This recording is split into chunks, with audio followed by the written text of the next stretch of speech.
I'm Martin, Kokuta, and Kultomi. I'm a dodgy, I'm a Martin, Kokuta, and Kultomi, Papa. When Mamma at to see never for Jachi Papa. Mama Cecilia legacy, never for Jachi Papa. Mama Stella legacy, never for Jachi Papa. I talk to you, Mama, Edna, never for Jachi Papa. Don't be talking over the joke. One man, Tamapolo, Maple, people, Tamapolo, the boutique guy, I play a bed. My now play my yama now to take and not by the and no back by the people will open days, no raffle. When Mamma at to see never for Jachi Papa. Mama Cecilia legacy, never for Jachi Papa. Mama Stella legacy, never for Jachi Papa. I talk to you, Mama, Edna, never for Jachi Papa. Don't be talking over the joke. One man, Tamapolo, Maple, people, Tamapolo, the boutique guy, I play a bed. I now play my yama now to take and not by the and no back by the people will open days, no raffle.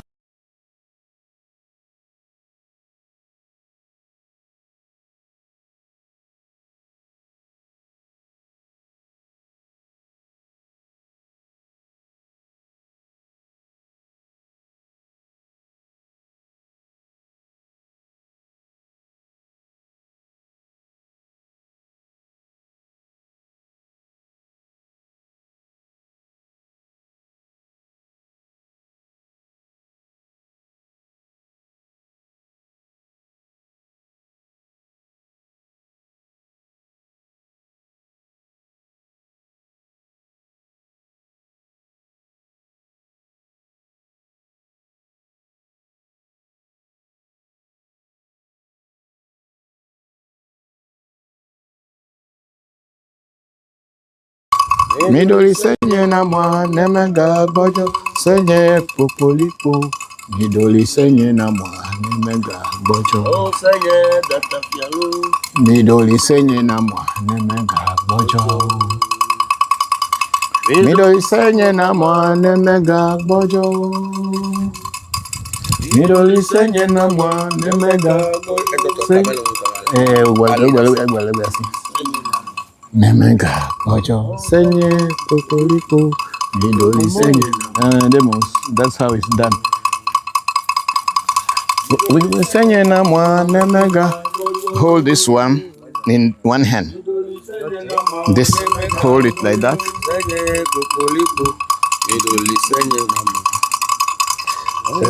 Wait, this one will go to your hand, and then hold your akai, and this one. Okay, is it okay? The way you hold is fine, or it should come on top of here. Is it okay? Okay. What's that? Yeah, can manage. Move forward. Come. Move. Stand here. We will also get ourselves ready before. Miba, klo alo. Sashi, you don't look back. We will do whatever we will do all this thing finish before we will take picture of you. Now, when we are doing something, when we are done with that, we will take picture. Midoli senye namwa nemega bojo. Midoli senye namwa nemega bojo senye popolipo. Aberekwe. Midoli senye namwa nemega bojo. Aberekwe da hoduba. Abo santo ba le duame. Chieko, when you are done, go and take a full picture of Chieko before we move. Yeah.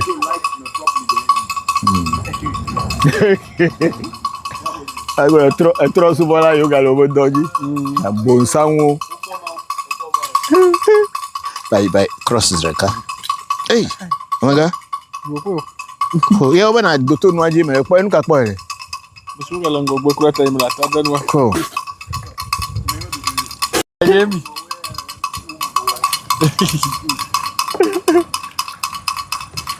Menya wana. Sendo menya wana.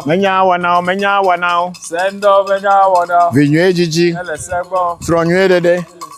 Gakpokpo. Menya wana. Menya wana.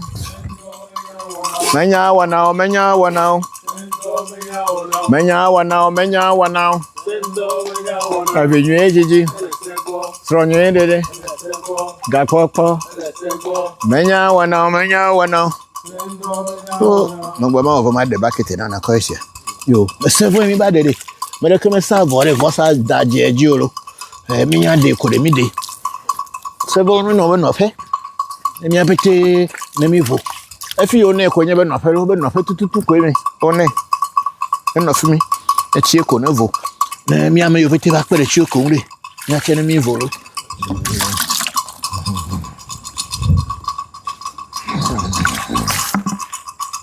Na chief Milo, menya wana. Sendo menya wana vinyo ejiji. Tronyo dede. Gakpokpo. Menya wana. Sendo menya wana. Sendo menya wana. Vinyo ejiji. Tronyo dede.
Thank you very much, colleagues. It is such a pleasure to be back in Ghana, to be with my colleagues at the University of Ghana, and also to be with you, with all of the community leaders, with all of the different entities that are involved in this project of restitution. I greet all the chiefs. I also want to especially greet all the young people, because as I traveled to Ghana and as I arrived, I must say I've been extremely impressed with the political will expressed by young people over the last few days. I think there are lessons for all of us on the African continent. So, congratulations.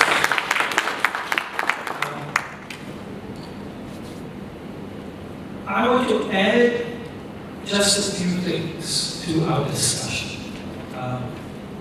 And I was thinking about the extent to which the idea of return has been central to our struggles in South Africa against apartheid and against colonialism. One of the central demands and symbolic statements of our liberation movement in its fight against settler colonialism and apartheid was a Nguni word in isiZulu and isiXhosa, which we say, Maibuye. And when you say Maibuye, then you have to reply, in Africa. Maibuye in Africa. So let Africa return. And that was a very important demand about healing and restoration, and about particularly returning to the land. And one of the instruments of attending to the violence and the dislocation that apartheid caused in all of us was a project that was started by the post-apartheid government on land restitution. And that was one of the first times that concept of restitution was used for the return of the people to the land. Maibuye in Africa. That idea of returning to the land has been very central. And one of the museums that I have worked with in South Africa is called the District 6 Museum in Cape Town, where my family come from. And that community in District 6 was forcibly removed out of the city and taken by apartheid spatial planning into the townships on the Cape Flats. And the people of District 6 want the right to return to the area. However, the land restitution process has been dealt with as a matter of property. And one of the arguments that the District 6 Museum has made is that land restitution is not a matter of property alone. It is also a matter of landscape. It is a matter of the meaning of the land.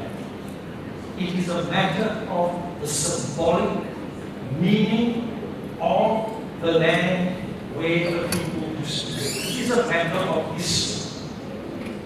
And so, I want to talk to you about restitution as a project and a necessary process that is not only about the physical return. It's not only a physical process. In other words, it is not only a repatriation, or what our German colleagues call a Rückgabe. It is not only a breakdown. It is not just a repatriation. Because those terms refer to the physical return. Those terms mean giving back. And our European colleagues, when they get to a point where they understand the necessity of return, they do a giving back, a teruggave, or in Dutch, a teruggave, a giving back. And I want to say to you that it is very important that we build this concept of restitution and we turn it into a movement. Especially, it needs to be a civil society movement that involves pressure from the citizens and particularly from the young people. Because those of us who are older and those of us who work in museums and those of us who are professors in universities and we advise the German government, we advise the different governments of the provinces, and we advise different museums. We are interested in restitution as the further governance of the object.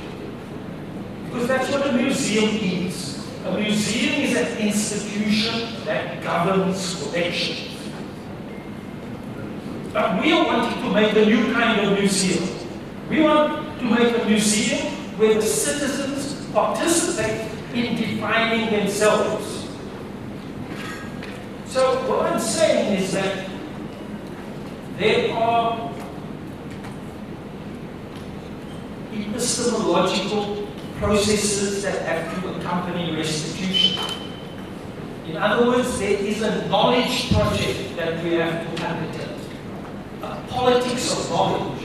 Because you will have noticed when Professor Kabua spoke to you, it is very interesting that he did not use the term object. He didn't use the term object.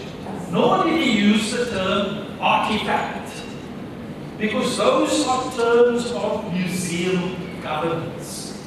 In other words, when the colonizers acquired, stole, looted the possessions of the people, they were turned into objects.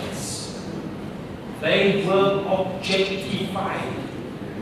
So objects are not objects in themselves. They are possessions that have undergone a process of objectification. And they were also placed into disciplines. And the discipline in Europe, in European museums, that came to govern African possessions as objects was what our colleagues in Europe call ethnology, ethnology, in which the objects are regarded as coming from societies regarded as primitive. This concept of primitive art.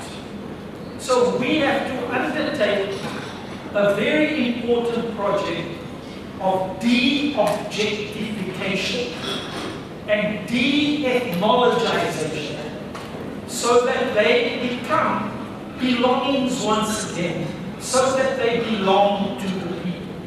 Because this project of return is a project of the dignity of the people. We have to struggle against the persistence of the categories of colonialism in our lives, in which colonialism has divided African people into tribal entities for the purposes of governing them. So we have to be very careful what we do when we do this work of restitution and restoration and repair. That we do so with the people, and we do so for the people.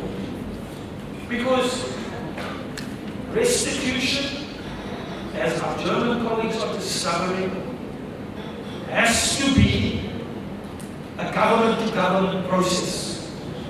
You cannot overlook a government-to-government process, but you also have to do it as a community-led process. So, with those words, I want to say that this is a very important project of overcoming the vestiges of colonialism that have remained with us since Ghana became free, since all of our countries became free. Restitution is the work of decolonization and rehumanization. Thank you very much.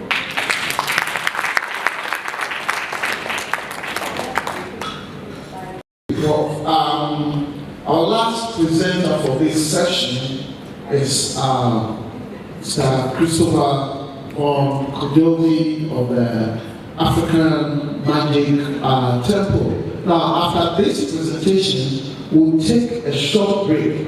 It looks like we've managed to simultaneously weave in the cocoa break. We'll take a short break to break the room into 3 groups for some 45-minute session on the questions outlined above, and then we'll have lunch. Okay, so please welcome Mr. Voodoo. Thank you very much, everybody. Thank you very much. Good afternoon to all. To all in and everybody. We are traditionalists. We say,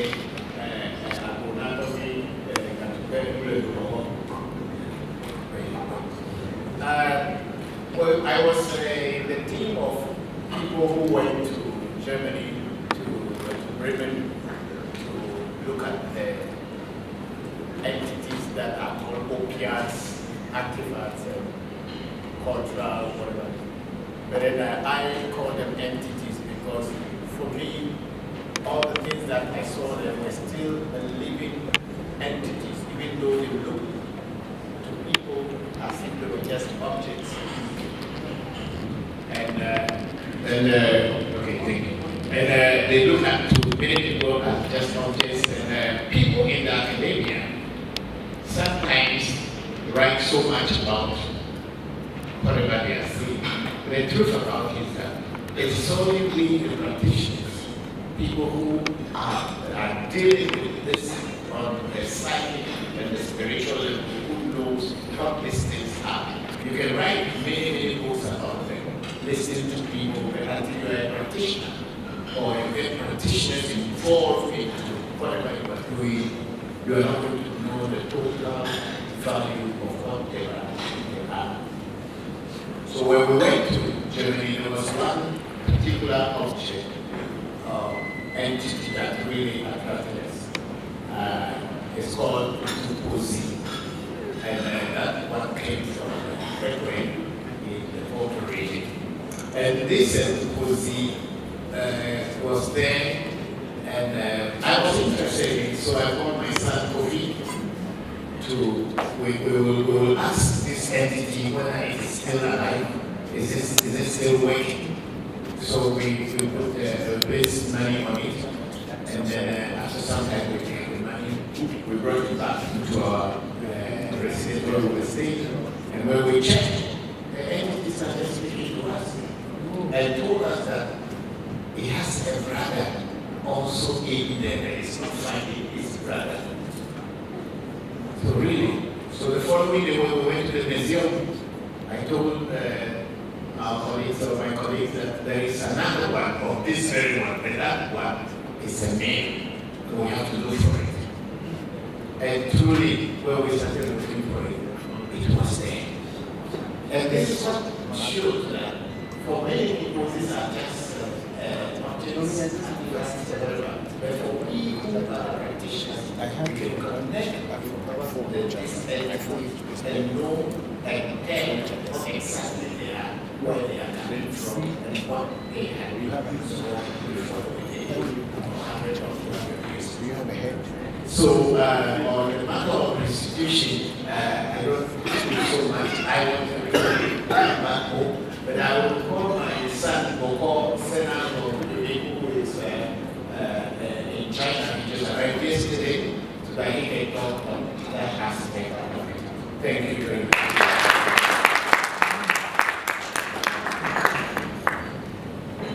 Thank you very much, Your Excellencies, Royals, Chiefs, distinguished guests, ladies and gentlemen, all protocols observed.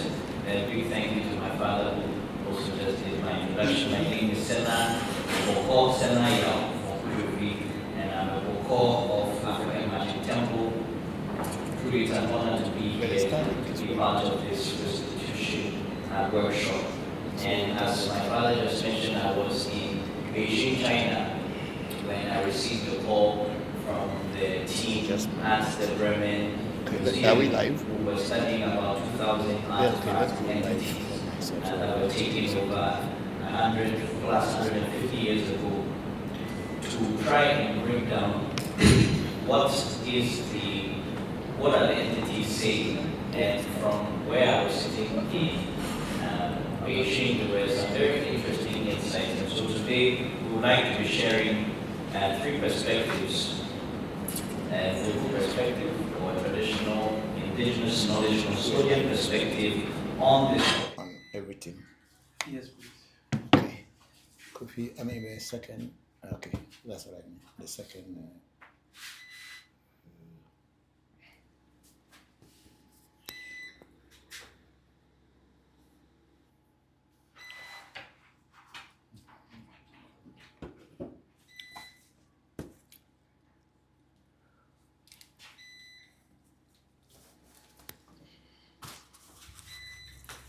Hello, am I live on TikTok?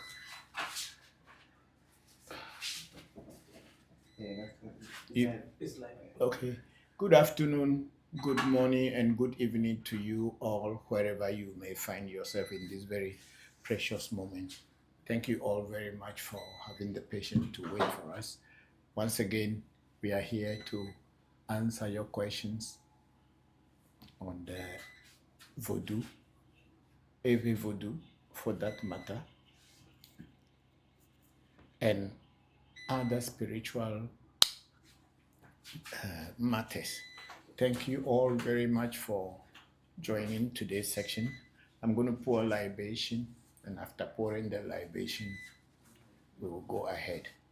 Unfortunately, we do not have our electricity from the national grid. Now it has come back again. It's on and off. The national grid is going on and off and on and off. So we are actually depending on our UPS. But just as I was saying, it came on again. Tell everybody to put all the air conditioners and all the refrigerators off. And because if not, we are going to have a problem, because the way it kept going off and on, we will have a major problem, and we'll be spending money to fix them. So let's put everything off until the power is stable. So thank you all. As I said, I'm going to pour libation, and then after pouring the libation, we'll take it up from there. Thank you all, those of you on Facebook. But where is the main camera? So what is coming on the DJI will connect to all. Okay, it will connect to all YouTube and everything. You are sure? Okay. Oh, the camera has a problem. Okay, you decided to use the DJI. Okay, no problem. So I'm going to go on now. Thank you, and thank you again. The light will be going on and off, but we will manage to transmit as much time that we can have on our UPS. Thank you all very much for waiting.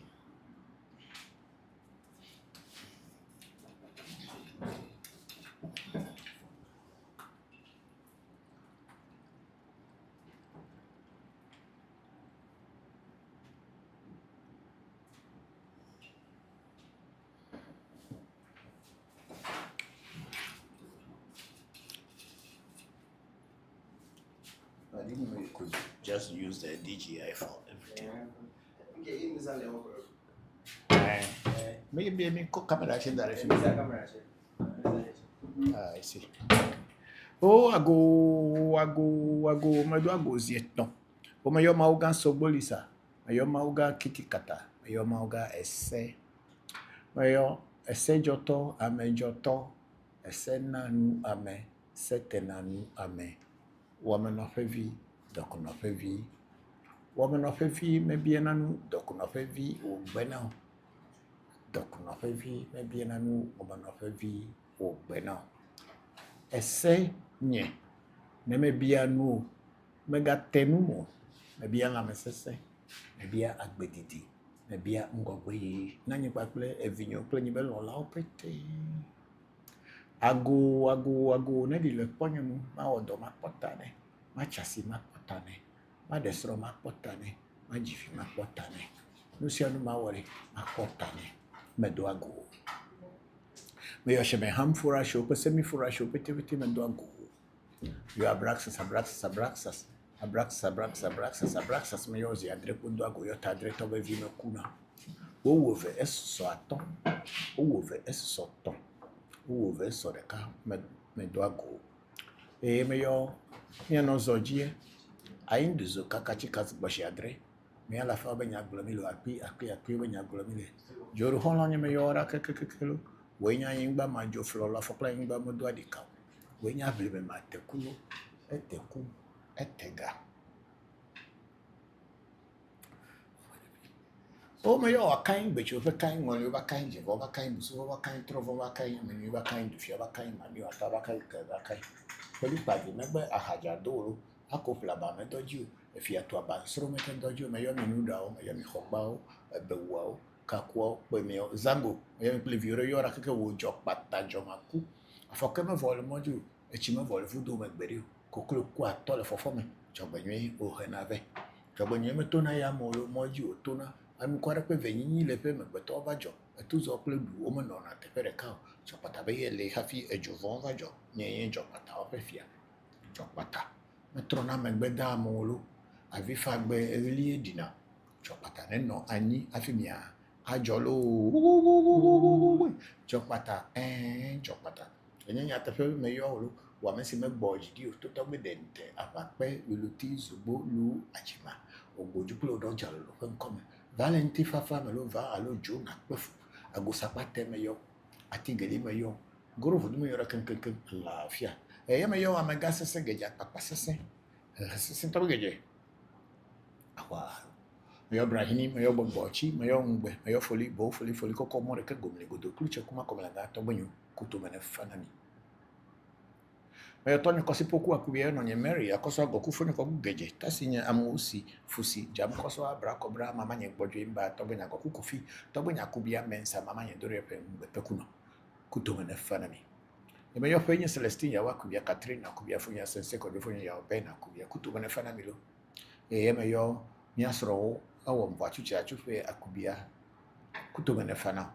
Meyo Cecilia akbena ekatefe mensa kutumene fanani lo.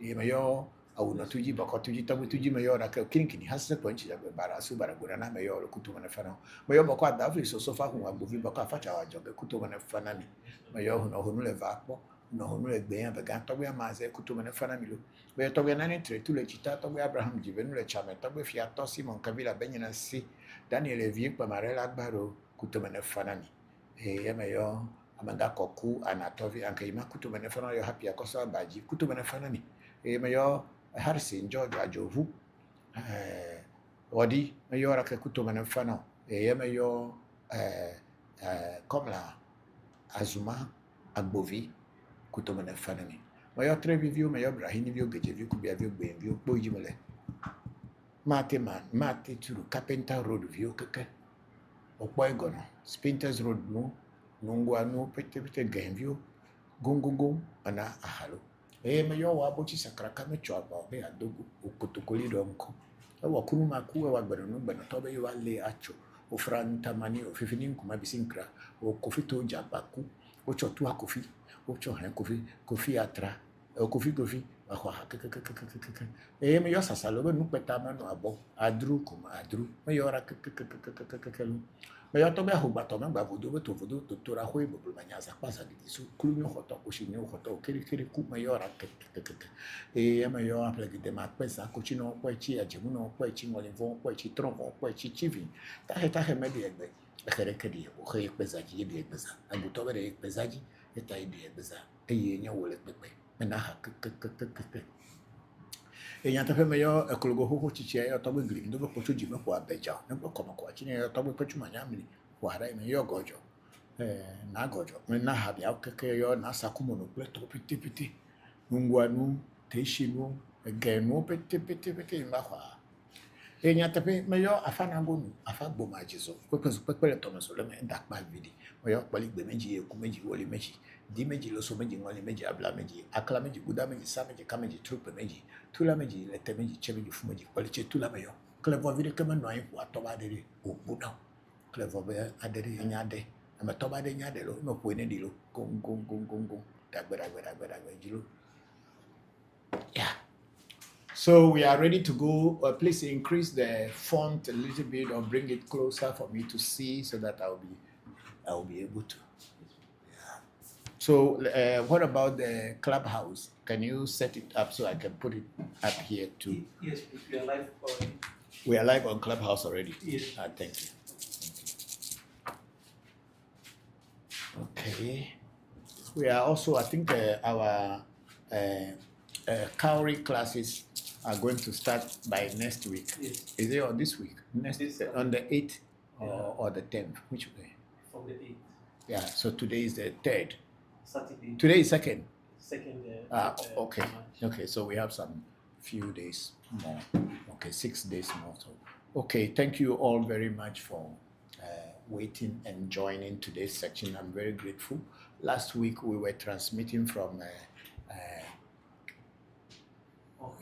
Hohwe from the Frank Anna Lodge at Hohwe, a very peaceful place, and we had a fun. We really enjoyed the place, and I thank the managers and all the workers at Frank Anna for giving us such a beautiful time. We thank God that we were with you and you took care of us. We are grateful. So today we are back to our studios in Accra, at the Teishi area, and we are transmitting from here. So the first question is, my first reading is coming from TikTok. We have James Kelly who say, "Ago Toby me Dogbe." Okay, watching you from Ashaiman. Oh, thank you very much, James Kelly, for having the time to wait for us, to have the patience to wait for us. We are very grateful. Akpeka kakaka, Togo yope mama uno no anyiplo. Maunga sobolisa ne tuchi now. Akpebobore. And then we have Messi Banwini is following the host, and then Edu Charles also just joined this thing. Okay. We have somebody, Shamusu Mahmood, also joining the live section. Thank you all very much for joining today's section. We have a Random V who is saying good evening, sir. Hello, Random V. Good evening. How are you? Hope you are fine. Hope your loved ones are all fine. Then we have Ancestral at 00840 saying blessings. Blessings to you too, Ancestral at. We are very grateful to all of you. The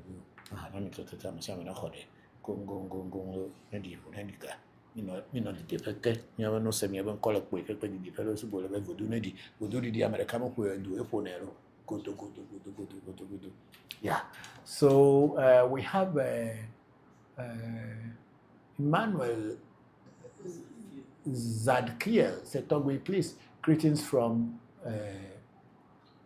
Benghazi, Libya. Thank you very much, Emmanuel Zakiel. I'm very grateful. How are the people in Benghazi? Yeah, thank you very much. That's our lovely city, Benghazi. Yes, well, thank you very much. I hope you and your loved ones are fine. Thank you very much for joining today's session.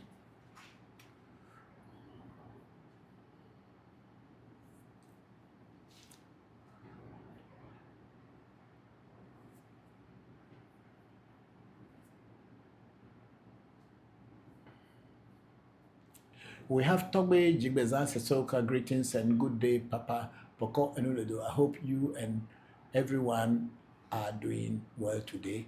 Thank you very much, Togbe Jigbezan, and I will use this opportunity to wish you a happy 50th birthday. Thank you all. Thank you very much for all the support you have been giving to our African Magic Temple and also to my personal family members. We are very grateful and we are very happy to be associated with you, Togbe Jigbeza. We pray and hope that the ancestors will lead you to the right way, on the right path, give you good health and give you good life, give you happiness. Everything you touch, may it turn out to be success. That's what is my wish for you, Togbe Jigbeza. May the Lord and the ancestors of the higher nature open doors for you. May they shower blessings upon you in all that you do. Thank you.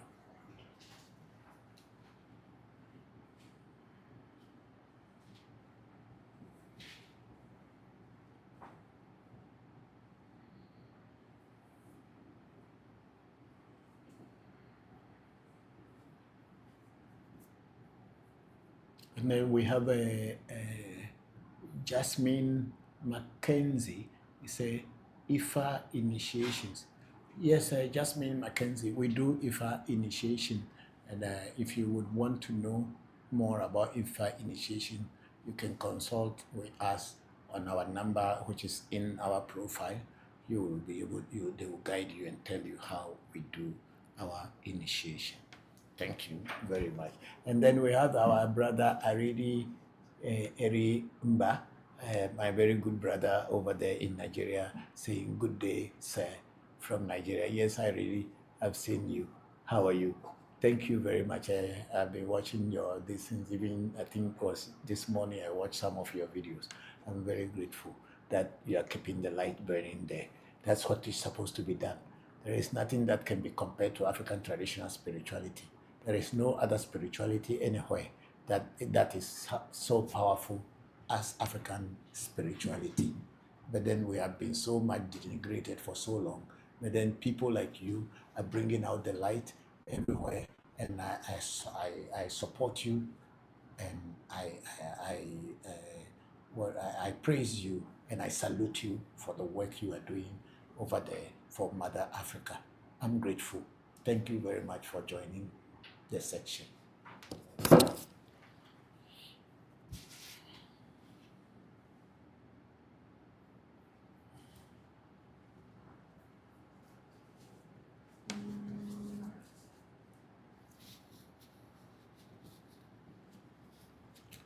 So where are we? Facebook?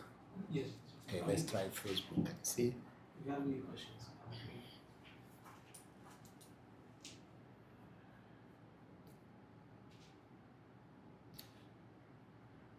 This is, we are now on Facebook, ReVodution, Voodoo, Education. Okay, that's where we saw our brother, Aridi Eri Imba, who I just spoke about.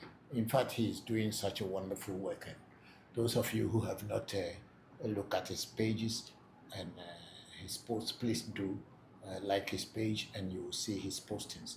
He's one of the people who are the beacons of light for the future. Thank you very much. And then we have Deus Caristas S. It's a hello, Toby. My question is in Ewe. Afa in Ewe Afa. Does the Bokor speak to the Ikin seeds like Babalao? Yes, of course. We also do, when we do Afa feeding or Ifa feeding, we use Ikins, the kernels. We call them hunku, meaning the seeds of God, or the seeds of God, mean hunku. We use the hunku to after rubbing it to your forehead and rubbing it on your chest. We rub it and then we beat it and we pick as it is. When it falls one, it counted two. When it falls two, it's counted one. Then we do the drawing like that. So it's just the same like in Yoruba Ifa. So we do speak to the ikins. And then when you have your own ikins or the huku, when you are praying to your fa, you put the shea butter and then rub them and then speak onto them. The every Afa and the Yoruba Ifa or the Igbo Afa, I think it's the same. It's only that our languages are a little bit different, but the whole procedure and everything is the same. Thank you very much for that beautiful question, Deo Caritas Est. Thank you.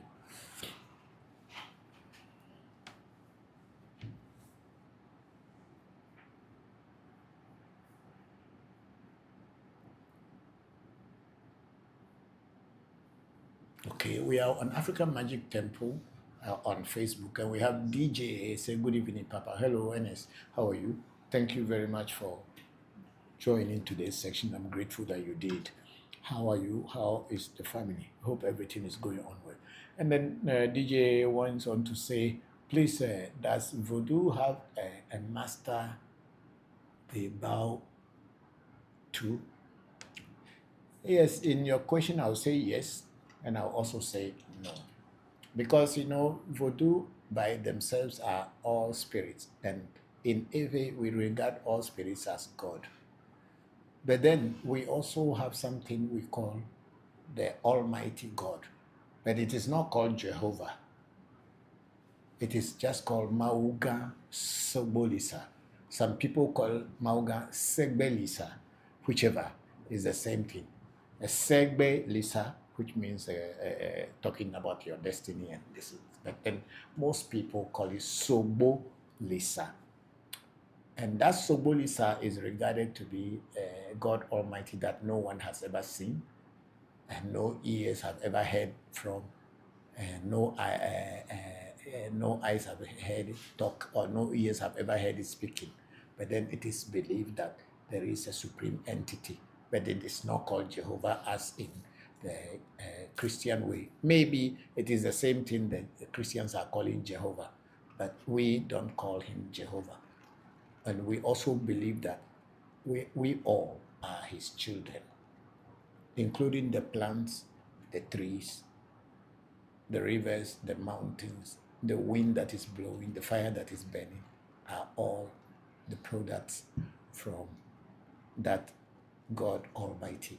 That's why in Ewe Afa and Ewe Vodu, we pay homage to nature, because it is a belief and understanding that God is not a physical human being sitting somewhere, but God is everything. So he expresses himself in everything that we see. So we pay homage to nature. And when we pay homage to nature, we believe and know that we are paying homage to God Almighty. That's why in our culture, in Ewe culture, in Voodoo culture as a whole, and in African traditional culture, a great deal of respect is paid to nature. That's why there are some rivers, there are certain days you have to let the river rest. There are certain forests, people are not supposed to go and destroy it, or they are not allowed to go into that forest every day. And then such places have been depicted in Nollywood movies, Nigerian movies, as evil forests. But then in reality, it is sacred in the sense that they want nature to rest, or at least give respect to nature. But this is God. Yeah. So we actually do. I think it's just from. Or it came out. The plug came out. Okay. So in our culture, or in African traditional spirituality, nature is regarded as God. So everything in nature is what God is.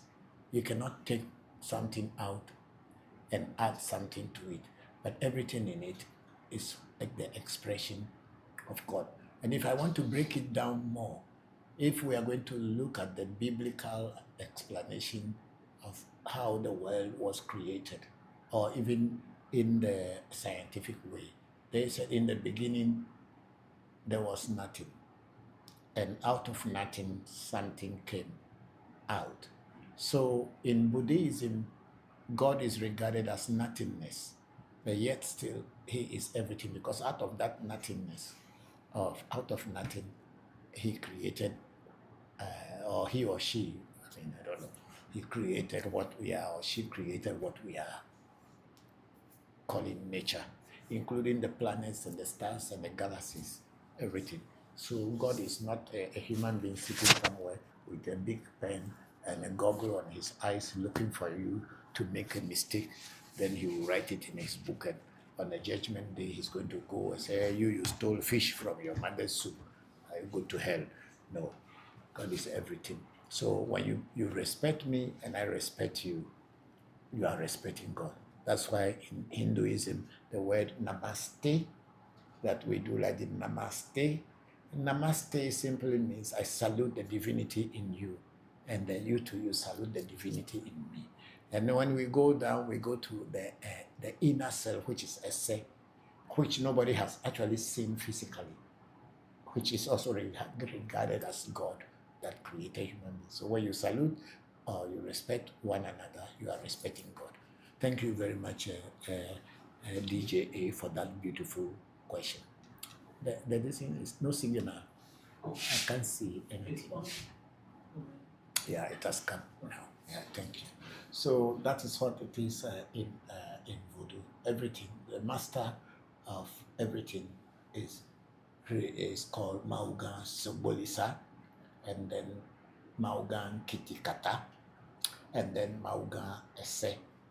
Yeah, Esse is what we say is when that which created human beings, each according to their nature, according to their own destinies. So Mao Esse is regarded as destiny, and is also regarded as the inner self that is guiding each and everyone. Your inner self may be different from my inner self, but then they all are one in different vessels. Thank you for that question. And then DJ A went on to say, please, when someone is initiated into a voodoo, how can the person build a good relationship with it? Okay, this is also another beautiful question from you, DJ A. When you are initiated into a voodoo, it simply means you have been introduced to the voodoo. Just like how you will be introduced to a friend, and then you and that friend will now build a relationship. Initiation simply means introduction. That's another word for initiation. It is not anything more than that. So when you are initiated into a particular voodoo, you are introduced to that voodoo as a friend, as a person who wants to be friend with that voodoo, as a person who wants that voodoo to work with you and be your friend and guide you as a guidance. So the voodoo and you are now friends, but you under normal circumstances, when people become friends for the first time, they cannot be so tight from the very first day when they become friends. So it is also in voodoo. But then the more they interact with each other, that's what is going to build up that relationship. So I may be initiated into a voodoo, and then maybe you too, you may be initiated into the same voodoo. But then it depends on the way you continue interacting with the voodoo that makes the closeness between you and the voodoo. And it also depends on the way that I am interacting with that voodoo, and that will bring the closeness with me and the voodoo. There is a case where myself and a friend, a very good friend, we are still friends today, we were all introduced to Akai, this voodoo, at the same time about 40 years ago. No, is it 40 years? No, I don't think. 1993? 33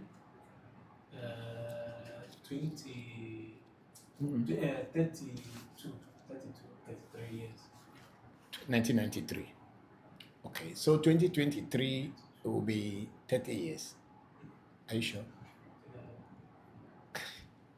1993. Calculate it on the computer. So let's say about 32 or 32 years ago, we were introduced to this Voodoo, Akai. We were all introduced at the same time. But for him, Akai doesn't work for him. And he always complained that maybe he didn't pay money before he was given, and I paid money before our teacher gave this to me. That's why maybe it works for me. But it is never true. I believe strongly that it is the way he tried to relate. Yeah, about 32 years ago. So I believe that the way he relates to the same Voodoo is different from the way I had related to the Voodoo. So for me, Akai is super. I can call him at any time in any event, and it works absolutely perfect for me. But then maybe for him, when he calls, Akai doesn't come quickly. It's just the same case like you have a friend that you are both friends, but you don't interact with each other very often. Maybe once in a while before you think about him or her, and then you will talk. And sometimes when you are calling that friend, he may be busy and he doesn't take you serious as a very close friend. He may want to reply you, but he may be busy with something else at the time, and he may ignore, or he or she may ignore your calls. And then you say, oh, you called, but it did not reply you. Just like what today you have a friend, or maybe you have a girlfriend, and if you and that girl, you are not very close, when you send message to the girl, she will wait. Maybe the time she will reply, you are even disappointed already. So it is with the relationship with spirit world or spirit beings. When you are introduced to a particular spirit through initiation, because the initiation is the introduction, and the more you interact, the regularity of your interaction with that energy or that spirit, that Voodoo, or that bodiless entity or bodiless being, that is what will make that particular Voodoo spirit, bodiless being, entity, Orisha, whatever you call it, Mau, to be closer to you. So when you are given an introduction to a particular energy, which is spirit or Voodoo, the more you work with it, even let's use our common computer that we work with. When you are introduced to computer knowledge, the more you work with your computer, the more you will be able to know and get closer to the computer, and then there are certain things you will do, you will be able to get results faster than someone who is new, or someone who once in a while opens his computer and type one, ba, ba, ba, and wait again.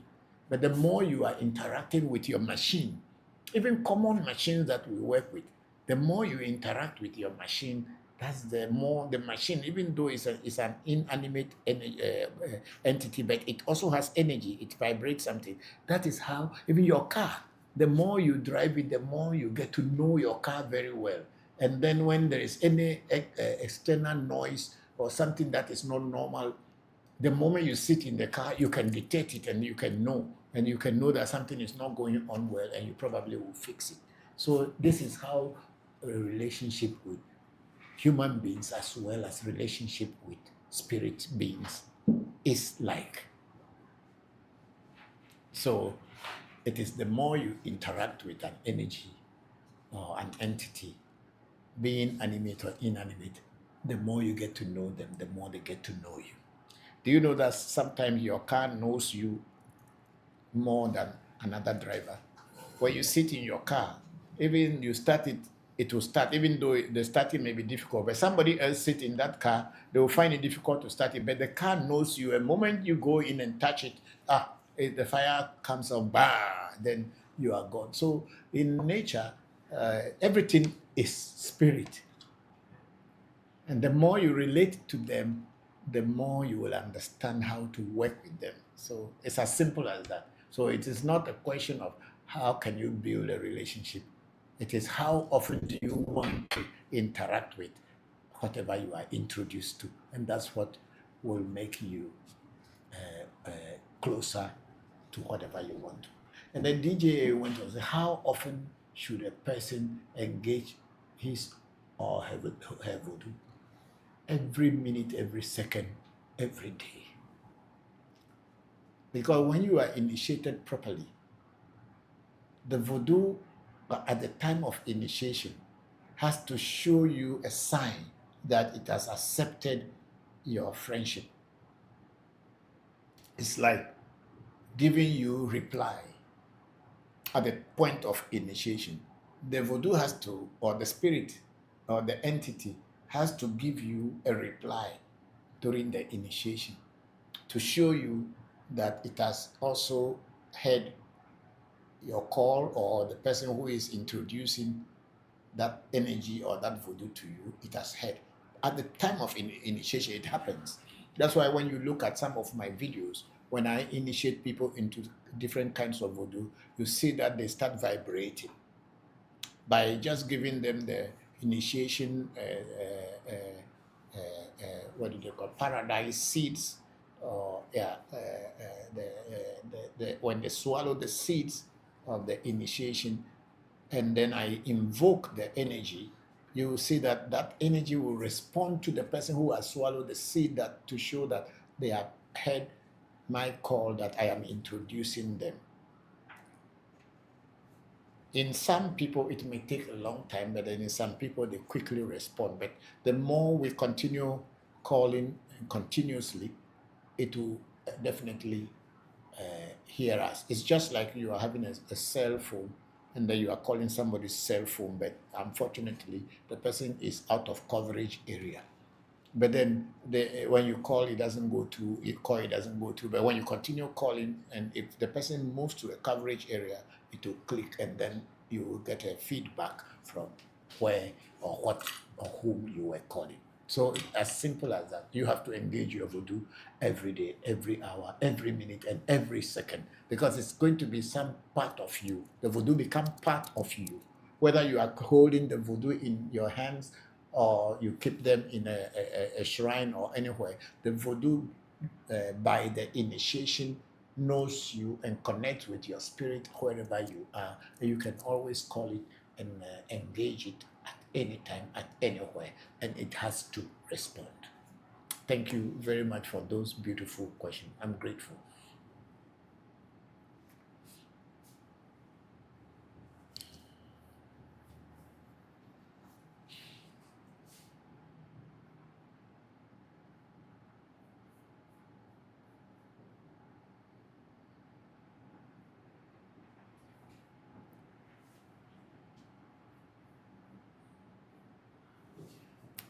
So we are on YouTube now, and we have Tobeji Bazansa Soka Ajaloko. Says greetings and good day, Papa Enule Bokor Enule Do. I hope you and everyone are doing well today. Yes, thank you very much, Tobeji Bazansa. As I said earlier, we wish you a very happy 50th birthday. And then we have Amina Kasim on YouTube say, can you move there? I can't see it well from here. Hello, everyone. Good day, Baba and the crew. Thank you very much, Amina. How are you? How are you today? Thank you very much. I waited for your cousin's call yesterday, but it didn't come. But then I know she's a busy woman, so thank you very much. Hope you are fine. Then Amina Kasim, when you are initiated, how do you continue the relationship with he or she, Baba? Oh, it is part of you.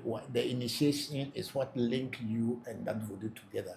So any moment, anywhere, the relationship is already there. The more you think and call to that particular energy, or whatever you are initiated into, if it's a she voodoo or a he voodoo, and you are initiated into, or if it is an hermaphrodite voodoo.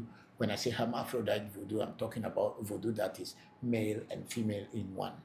Yeah, hermaphrodite voodoo. If you are initiated into any of them, they are there at all times, that you can always easily you can easily associate and connect with them. It's not difficult. It is after the initiation before you can really understand these things. And then we have a Sunshine there, my niece there. Say good afternoon, Papa, and everyone at AMT. And Sunshine went to say, I like the car analogy. Yes, if you know your car knows you. But sometimes you will be surprised that you think that the car is an inanimate object. So it does not know you. It knows you.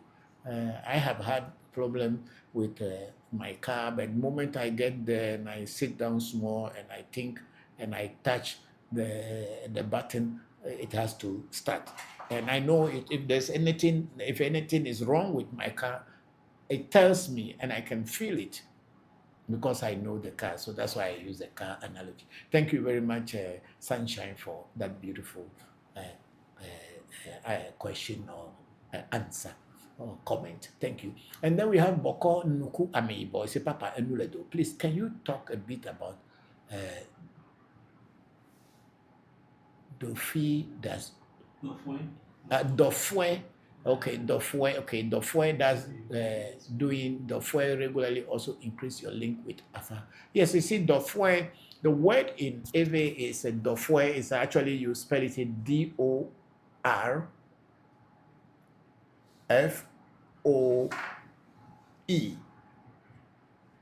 Dofwe. The word Dofwe means do, as in Ewe, is to go to sleep. And to fo is to wake up. So when we say the word Dofwe means you sleep and you wake up, you check your life. That's why it's called Dofwe. So Dofwe, as in Afa, most Afa Bokors do Dofwe every morning to know what is in the day for them. That Dofwe will tell you your day.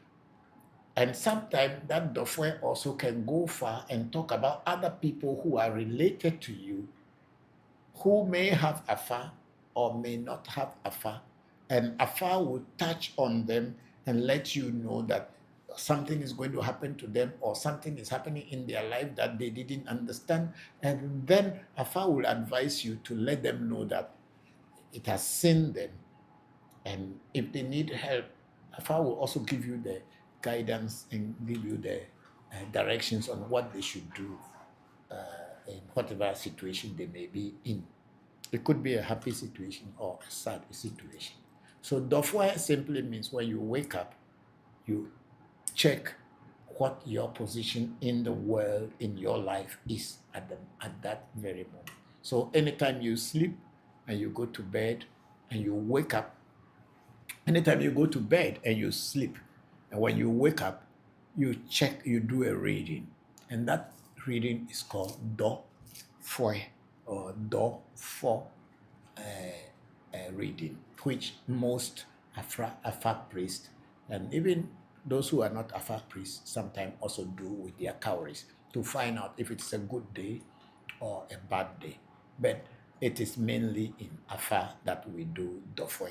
So the more you do Dofwe, it gives you, it brings you closer to Afa, because the more you engage a spirit or Afa, the more you get to know about it and things that it can do and work for you, and the information that it can give you about your own life and how to live in this world. That's why I so much respect Afa, because it gives you a whole lot of knowledge that you yourself may not even know that it exists. Because yesterday we were doing a reading for one of our AMT Bokors. It was just a simple thing. We did a feeding in January, and then there is the direction that Afa gave him to do, so that this year will be a good year for him. Then he was so busy with work, well, he works for somebody, so he was quite busy with work and he couldn't come in time to do the necessary follow up on what Afa said this thing has stopped. Then like the necessary follow-up that Afar had directed him to do in the, is it on power or the battery die? And that's what I was asking. But anyway, we can go on, or they can change the battery. I have a lot of batteries in my room, so we can remove it and let Bokor Marina go and change. I have batteries on my small table. No, they said he said this one they have to charge it. So get it his charger and then be charging it. Yeah. Why would he come and charge it here? Let him come and charge this one here. So he didn't do the follow-up. So yesterday he came and wanted to know what which we are going to do. He's now ready to do the follow-up. So during the reading, we realized that something is happening to him, but maybe he wasn't taking it as serious. So the Bokor that was sitting on the mat asked him that, is there anything disturbing him that he is not really telling anyone? Then he said, oh no. And then he went back into his mind and said, yes, his leg had been paining him. And then we realized that the oracle that has fallen spoke about pain in the leg or problem with the leg. And then when we probe further, we realized that someone probably at his workplace had put a black powder down for him to walk through, because he is a very strict manager and make sure people do not steal. And he himself is a very perfect guy, he's not going to steal. And then the workers are seeing this. But then there were thieves in the work before he took charge of the managerial position. So these thieves are thinking that maybe if they do such thing to him and he is incapacitated and he can't come to work, or maybe he will get sick, he will they will have chance to steal. Or maybe somebody is envying the position he is taking care of, because he is really working perfectly for the board of the directors and they are very happy. So it could be anything. But then it was in this reading yesterday that we realized that something is going wrong with him. And then Afar also gave us direction on what we should do to change the situation. But the good thing is that because he's also Bokor and already well built, they couldn't push him down. They will, just like an elephant that you are throwing small arrow, it will hit it, it will be like mosquito bites, but it is not going to put him down. So these are the things that usually happen when you are you know about Dofwe.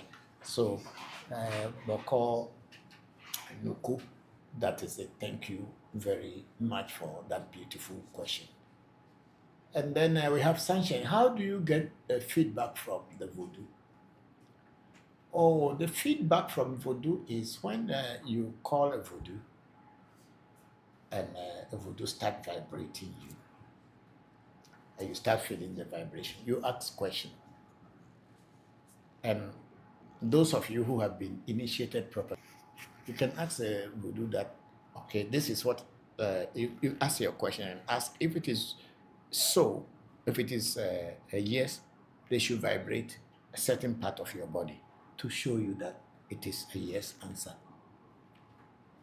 And if it is a no, you have to designate a certain part of your body to let them vibrate to tell you it is no. That's one way of getting a feedback from a Voodoo. And if you have cowries that have been charged, and if you have been asking questions to the cowrie and the cowrie have been answering and giving you good answers, you can use your cowries now and throw your cowries and ask whether it is a yes or a no answer. And the cowries will tell you, the Voodoo will speak through the cowries. In fact, the cowries are the voice of the Voodoo. That's why those of us who have Voodoo, it makes it easier, or those of us who have been initiated, it makes it easier for us to use the cowries, because we will be asking questions to the Voodoos that we have so that they can answer us. Compared to the people who do not have any spirit or don't have any Voodoo or any Orisha to consult, and they are just using the cowrie directly to ask open ear. Yes, you get some answers, but if you have a voodoo or an orisha or a spirit or any entity that you work with, you have to ask them so that they can, you can communicate with them through your cowries. That's how it is done.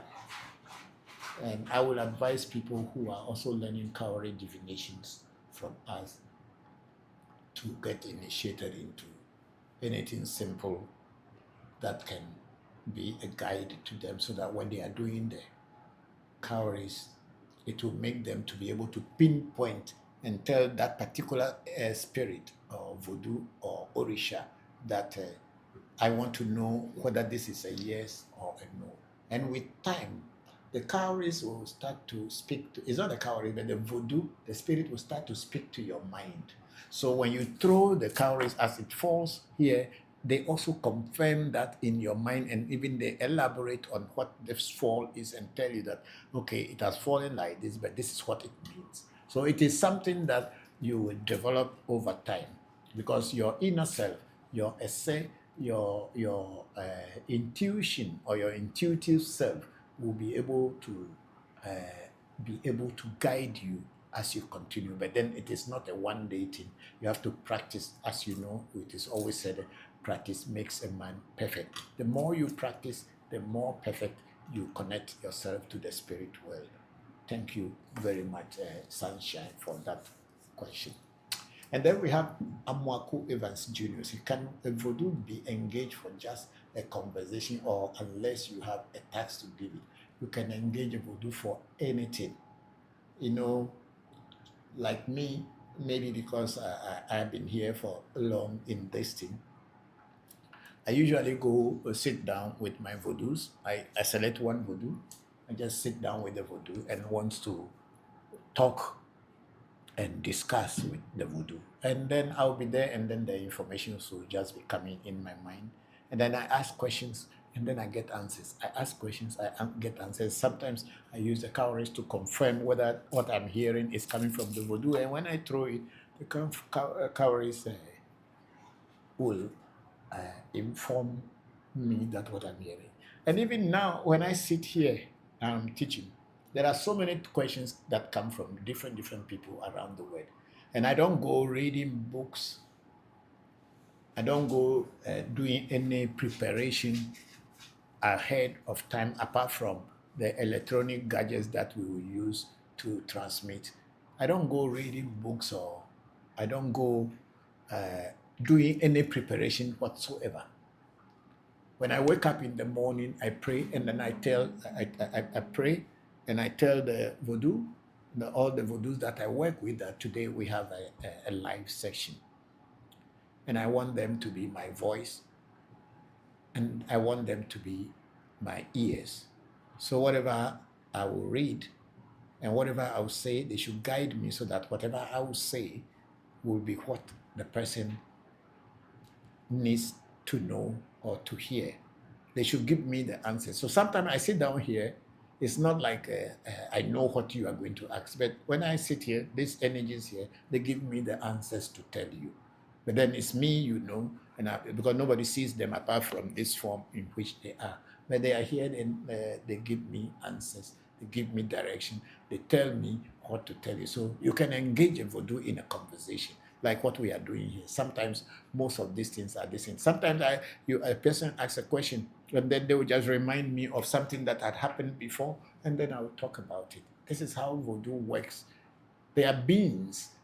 It's only that they are bodiless, invisible. We can't see them, but they are beings, and they are always around.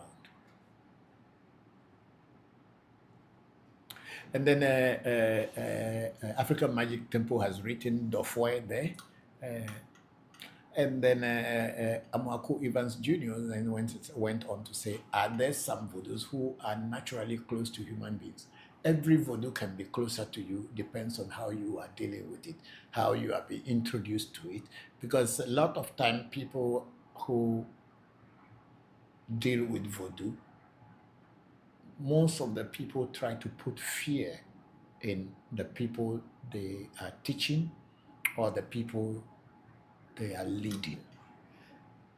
The reason why people do this sometimes is because they want people to be respecting them. The human beings who are in charge of the voodoo, they want the people to be respecting the human beings more. So they put fears in you to say, hey, this voodoo will kill you. Hey, if you don't take time, this voodoo will kill you. Hey, if you are not careful, this voodoo will kill you. And that alone has driven away a lot of people from our tradition, because who wants to go and be looking for good thing and die? No one. But voodoos are not here to kill you. Voodoos are here to guide us, to advise us, and lead us in a proper way of living our life. But the voodoos at the same time are going to give you rules that don't put your hand inside fire. If you put your hand inside fire, fire will burn you. So don't put your hand inside fire.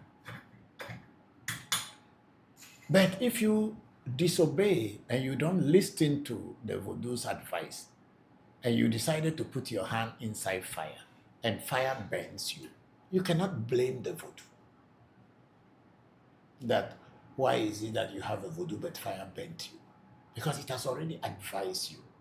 Like, for instance, let's take a very serious case. Voodoos are telling you that if you see a woman who is already married and is with a man and is a married woman,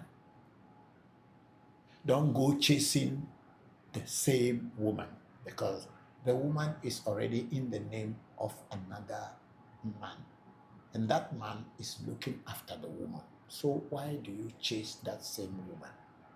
But if you don't listen, whether you are a top Bokor or a great spiritualist or whatever, and you decided to go against the advice of nature, which is coming from the voodoos, maybe that woman had a disease that was transmitted from the man that she is with. And you going into that woman, you will be picking that disease. Or that woman has some bad luck, which may, if you go there, you may pick that one and it will affect you. So it is a general disease in our tradition, in Ewe tradition, and I believe that it is in all African traditional spirituality, that if someone belongs to another person, don't go for that person. The only time you can go for another man's wife is when you didn't know, or when the woman did not tell you that I have a man in my life already. And then maybe you have started a relationship with the woman. And immediately, at the moment you get to know that, oh, actually she has a woman, she has a man, but she is not, you got to know, you must immediately desist. Please, they have something restricted from here. You must immediately desist from it. Okay, they have, okay, put it first, then you see. Then somebody say restriction.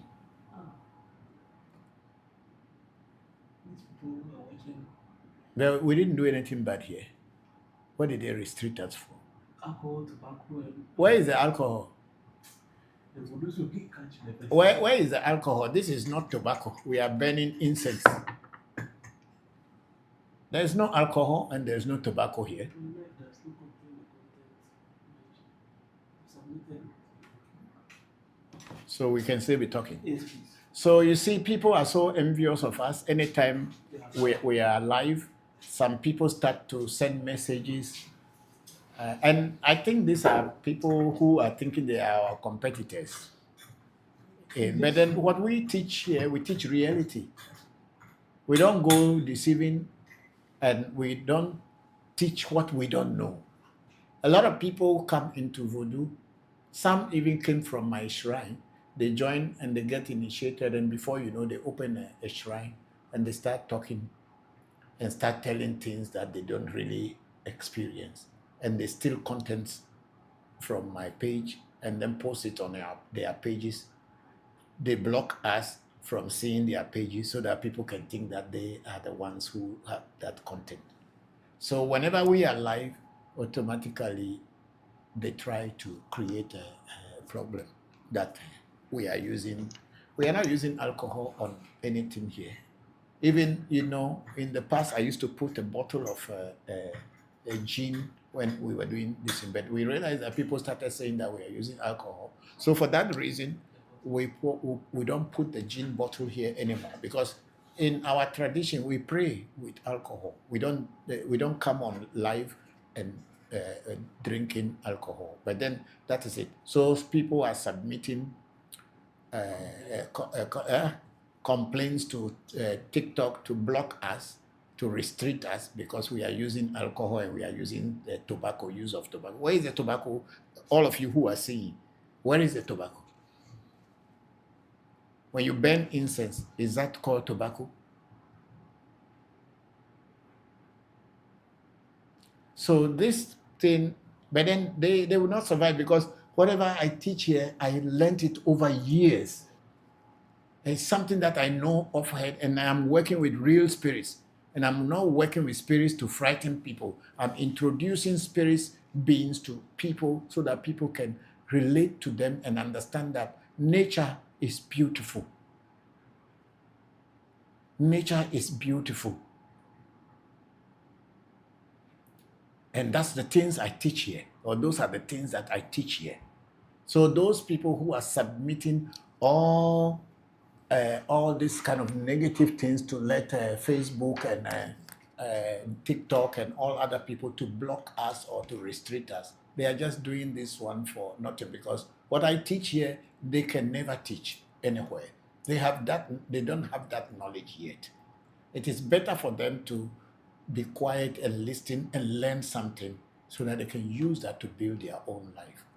We are not here to attack anybody, and we are not here to tell anything about anybody. We are just doing our own things that we know. We're doing them very quietly in order to educate our people. We are not here to show what power we have and what power we do not have. We are teaching so that we can empower all of you who are interested in traditional spirituality.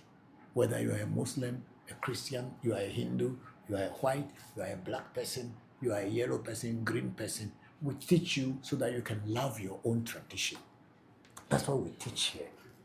So please, those who are writing and sending complaints about us trying to make us look bad in front of TikTok, maybe TikTok people who are getting, or maybe it's an automated this thing, because they also have to know, they also have to watch what we are doing before saying that you are being restricted. Because if the TikTok people are not if this is not an automated this thing, they have to see my table and see what I am doing before telling me that, oh, you are restricted because you are using alcohol. Where is it?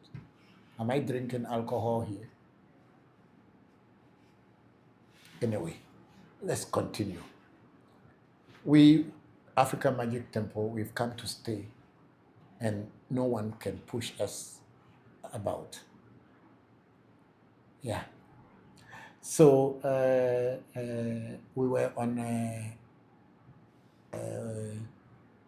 Sunshine's question. Okay, I think we have just finished this. So Samuaku Juniors, I was there with those who are naturally close to human. I was saying every Voodoo is closer to human beings. So it is how you relate to them. And then Amaku Evans Jr. said, I love the way you are answering the questions. Thank you. It's because I have the experience of dealing with spirits, and I am talking from my experience. I'm not talking from anybody's experience, something that I personally had experienced over the years. That's why I am trying to, when you ask the question, I can use those examples to tell you how that would be. And then we have Amina Kasim saying, does that also apply to married men who go after single women, Baba? No, in our culture, a man can marry more than one woman. In our culture, a man can marry more than one woman. We are not Christians. and we are not celibates. In our culture, if a man has the capacity to be able to take care of more than one woman, it is allowed. It's not a sin, it's not a crime, and it is not anything against any law in our country that a man cannot marry more than one woman. So for women, they are exempted. Even a woman who is a single woman can easily date a married man and still become another wife of the man. It is not a crime and it is not a sin in our culture. But a woman who is already with a man, in our culture, in Ewe culture and in African culture, and also in our spiritual culture, is not supposed to be dated by another man, knowing well that this woman is already with a man. Unless, of course, if the man wanted her and she wanted the man, then she has to leave the relationship in which she was or she is and move out of that relationship, and she becomes a woman who is with no other man. Then she can date another man. That's what it is in our culture. Every people, every ethnic group have the way of their culture. There are some cultures, even in Ghana, who practice polyandry. I think those of you who understand what polyandry is, the man marrying many women is polygamy, and a woman having more than one man in her life and is accepted in their society is called polyandry. So there are some cultures or ethnic groups within our Ghana who also practice polyandry. So in such kind of communities or in that kind of society, it's normal that a woman can have more than one man, and she would decide who she wants to give birth for, and each child, maybe the woman would know who is the father. There is also a culture in Bhutan, in the northern part of Bhutan kingdom or republic in the northern part of India, which is a kingdom on its own, Bhutan, Bhutan. There, even one brother or one lady can marry about 2 or 3 brothers, and she will have children for each brother, and they are fine with it. That is their culture. But in our Ewe culture and most African cultures, we don't practice polyandry. But where it is practiced, it is fine. If you women want to marry more than one husband, I think you should go into those cultures and try to become part of those cultures and marry more than one husband, and you will be accepted. It is accepted. But in our Ewe culture, it is not accepted. It is not, I don't think it's a machismo culture, but that's how it is, because sometimes it has some spiritual implications as well. Because a woman who is with a man and still have other men coming into her would destroy the husband's life, would destroy the husband's business, would destroy everything about the husband and the family. That's what we know. Thank you. So, Amina, that's my take on your question. You want to go to Bhutan? I will introduce you to a friend in Bhutan. I'm just joking, Amina. Sorry. And then we have Amwaku Evans Jr. is putting hands up and laughing and showing us. Your answers are so sweet. I just love them. I'm enjoying them very well. Thank you very much. Thank you very much, Evans. I'm grateful. And then Sunshine say, Papa, you are amazing. Mauneirao. Oh, thank you very much, Sunshine. I'm grateful. I'm very, very grateful. Mauneirao ha. Akpe. And then Amaku Evans Jr. said, AMT forever. No one born by a woman can stop this. Thank you. Thank you. Thank you. Thank you, Evans. I'm grateful. I'm grateful. And then Amina Kasim was laughing, maybe because I said if she wants to marry more than one husband, then I can introduce her to a friend in Bhutan. Thank you, Amina. Yeah. So in our culture, it is a taboo. But there is nothing wrong with a man marrying more than one wife. In my case, my father had so many women before my mother, and these women were still in his life before I was born. When I was born, my mother, after raising me for about 4 years, she left the marriage and she left me in the marriage. And my stepmothers, especially my stepmother from the north, was the one who raised me. And she raised me properly, just like her own child. And I grew up to become what I am today.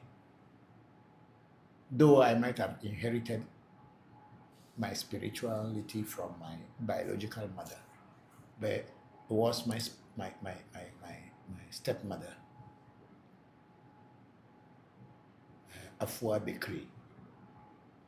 She was the one who raised me and raised me well. So had it not been that she was there, if my mother had left me, Afua Bekri of blessed memory, she is no more. She was the one who raised me. So had it be that my mother, my stepmother wasn't there, who would have raised me? And if my father hadn't had other women in his life, how would I have survived to this point? So in our culture, men can marry more than one wife, but unfortunately, women are not allowed to marry more than one husband at a time. They can decide to move and marry, but to remain in the marriage and have another man, it's not allowed. Thank you very much, Kasim, for your questions and all of you. And then Carl Ado, my brother there in the US, happy Sunday to you, Papa, and all the members of the AMT. Hello, Carl, how are you? Akbe, leke mifwa, devio formula. Thank you very much for joining today's section. I'm making some sense here. So it's interesting. Thank you. I'm happy that you are here. Hope all is well with you. And then Amina Kasim said, Baba, in Islam, a man is allowed to marry more than one, but some of these women are mistreated. That is bad. It is not good for the man to mistreat any of his women. If he knows that he cannot handle more than one wife, then he should remain marrying one wife. But if he marry more than one wife, then he should treat all the women equally and their children in the same way. Namina Kasim said, and the children suffer too. Yes, of course, if your mother is not being accepted or treated well, how can you, the children of that woman, be treated well? But then it depends from man to man.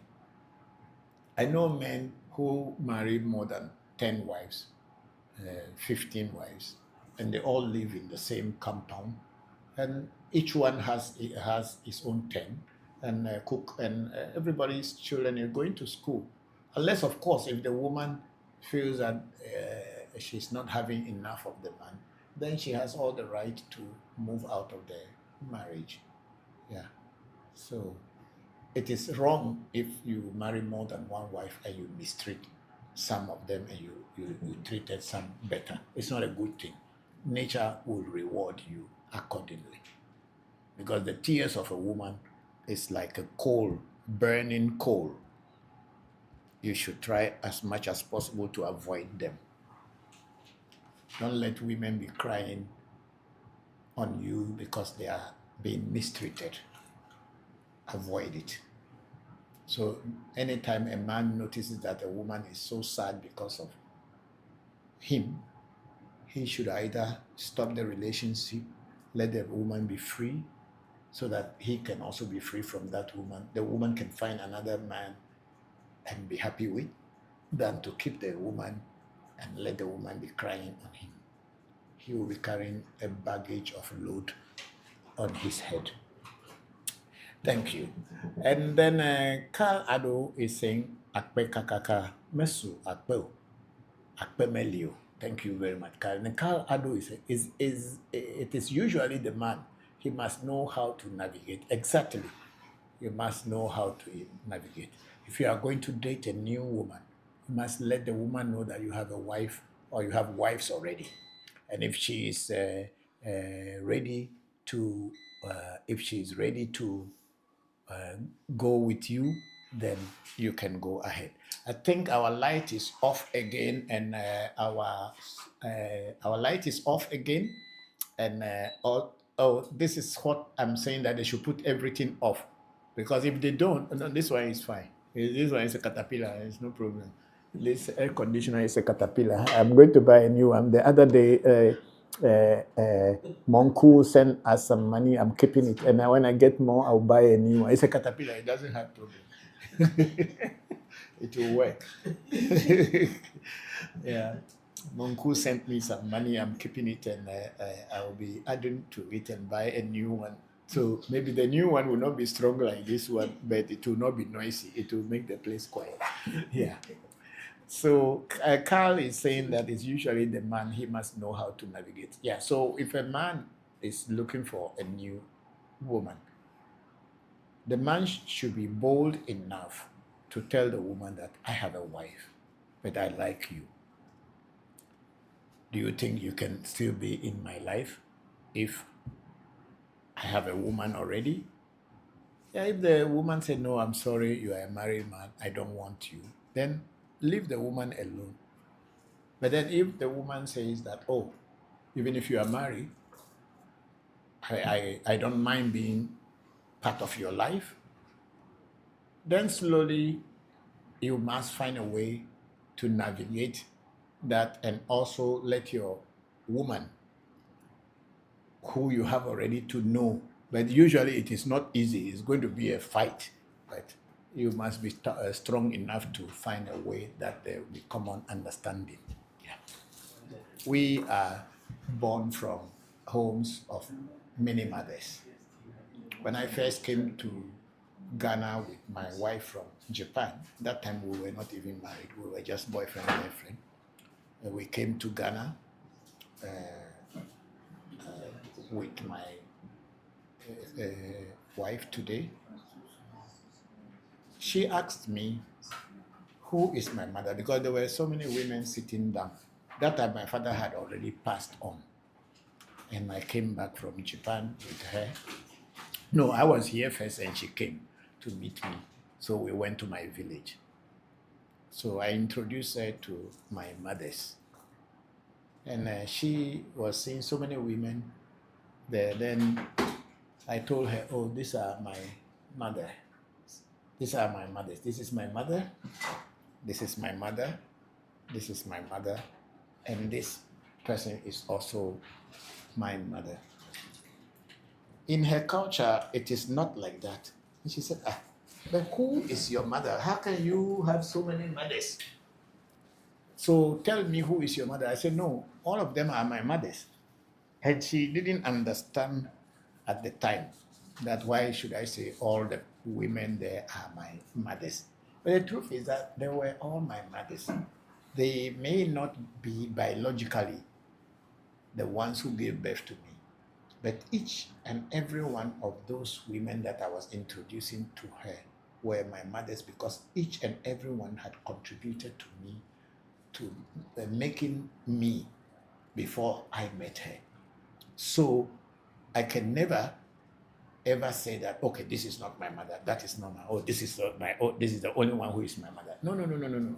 It will be an insult in my culture to do so. So it was after some time she stayed, and then the way she sees me relating to this mother, then she was able to identify who was my biological mother. When I buy Christmas gifts for my mothers, I bought for everybody the same. I don't give anything special to my mother more than the women who raised me and looked after me. And that's how it was until they all passed away. So that's how it is. So it is up to the man to navigate and tell the wives what he intends to do. And it's up to the wife to accept or to reject. Thank you very much, Carl, for that. Okay, let's move on to another thing. This light thing that is coming and going, is it they restricted again? No. Okay, so we and then Amina Kasingli, thank you, Baba. I wish it was so because most men love the benefits of having more than one wife or a woman, but not the responsibility of them. Yes, I agree with you. In the olden days, it was easier, but today we have so much lust, and we are just chasing lust, not really love. But if we were to be actually falling in real love, we would have been responsible. The men would have been responsible. And then also the truth is that there's a lot of women also who are just game players. They are not interested in loving a man. They are only interested in getting gains from the man. So I think we can't blame only the men for not being responsible. But my father was responsible. And I know I am responsible. I'm not a father who is not responsible. I am. And my father was a responsible man. Even though he had many of us, we were about 25 children, he was responsible for all of us. It was some of us who were stubborn. We got to a point and we left home because we wanted to have freedom. And that also took some toll on him that we left. But it wasn't that he wasn't responsible, but it was a lack of a mother's love. Yeah. Okay, thank you very much, Amina, and all of you who has contributed to this on African Magic Temple on Facebook. I'm grateful. Okay, let's check other sites and see what is there.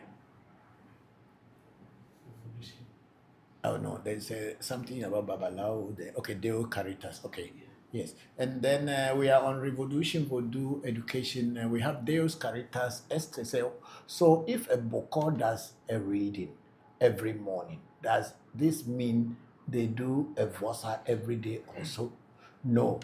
When you are a Bokor and you do a Dofwe, when you are initiated into Fa, your Toboko or your godfather in Afa will show you how to do the Vosa in Dofwe. To do the Vosa in Dofwe is a very simple thing. You write the Odus, and then your Toboko will tell you which Voodoo in your shrine that you give that the Odu to, and it is fine. Because after all, every morning you pray to your Vodus. And so when you do a Dofwe, your Toboko will tell you what to do and give to the Voodoo that is in your shrine. And then you can also check with your Afa which of the Voodoo that will take the Dofwe. Because the Afa is supposed to give you the direction to do the right thing. So you do Vosa, but then it is not like the normal Vosa, which you have to kill animals and all these things for. But if it is necessary in the oracle that you have to feed or kill some animal for a particular Voodoo for the Dofwe, then you have to do. But generally, there is a way Bokors do their Dofwe. Thank you very much. And then Deus Caritas says another question. I am curious about if destiny contains everything about us. Is it possible to neglect our destiny? If someone does not listen to a reading, is it destiny that makes them refuse, or is it the individual solely? Question Deus Caritas est. destiny has two sides. According to the Ewe people, destiny is actually the third god in Ewe cosmology. We have Mauga Sobolisa, Mauga Kitikata, and then Mauga Esse. Mauga Esse is the destiny. And destiny has a positive side and a negative side. In some people, the negative destiny is paramount or stronger than the positive destiny. In some people, positive destiny and negative destiny are balanced. And in other people too, the positive destiny is stronger than the negative destiny. In a case where your negative destiny is stronger than your positive destiny, there are so many things in life you will never take them serious. But if you are not taking them serious, does not mean that their effects will not affect you. So if your destiny is for you to continue rejecting the truth and continue living a lie, it is up to you. It is your destiny that has chosen that for you, and then the consequences will come at the right time. It's just like someone who decided that they will take drugs. Maybe in their destiny or in their Ori, which the Yoruba will call Ori, in their destiny, they are not supposed to take any intoxicants. But since they did not do any destiny consultation or any destiny rituals or even getting any initiation, they will not know that taking intoxicants will affect their life or affect their lives. So the person will be attracted to taking intoxicants like weed, hard drugs, alcohol excessively, and whatever. And when the person is taking this in, means the negative part of their destiny is now stronger. And then, of course, if you are taking drugs excessively to a point, you are destroying yourself. You are destroying your mind. You are destroying everything about you. And if you are taking alcohol or taking whatever that intoxicates you, you are actually destroying yourself. And at the end of the day, when you get sick and die, or you are sick and suffering, who is suffering? It's you. So your destiny is there, but there are ways in every traditional spirituality that helps you find a way to kind of align your positive and negative destiny in a balanced form so that you can live your life. You will know what to do and sometimes also what not to do. So if your destiny is negative and you refuse when they tell you to do things that you refuse and it doesn't prompt you to go and do anything, it is you who will suffer, nobody else, because each and everyone has their own destiny and no two people have the same destiny. And my destiny cannot be taken away by you, and I cannot take your destiny away from you. What is in your destiny is what you realize. And if the negative is stronger, then that's what you do. You eventually fall into trouble. And if your positive destiny is stronger, then eventually, even if you fall into trouble, you will get out of it. And then we have a Montitel say, is that it? Yes. And we have Monty. How are you, Monty? It's been a long time. Are you still in Taiwan, or you are now back home, or in Europe? It's a great presentation, Papa. They are only hating. Yeah, thank you. Yes, I think so. People are just deciding to hate us. And then we have my big sister. Wow, it's been a long time, big sister Ifadara. How have you been? How is your health and how is work? How is everything going on with you? It's been a while. We haven't communicated in a while. I hope you are fine and everything is fine. I was expecting you in December, but you couldn't make it. And then big sister Ifadara is a beautiful papa. Your stepmother was a precious gem. Yes, she was. She was. She was a great woman. Yes. And then we have Deus Caritas. He said, thank you very much for the answers. You are very much welcome, Deus Caritas. I'm grateful. So we go back to TikTok. Do we have anything? Okay, then we have Amina Kasim say, yes, you are, Baba. Thank you very much, Amina.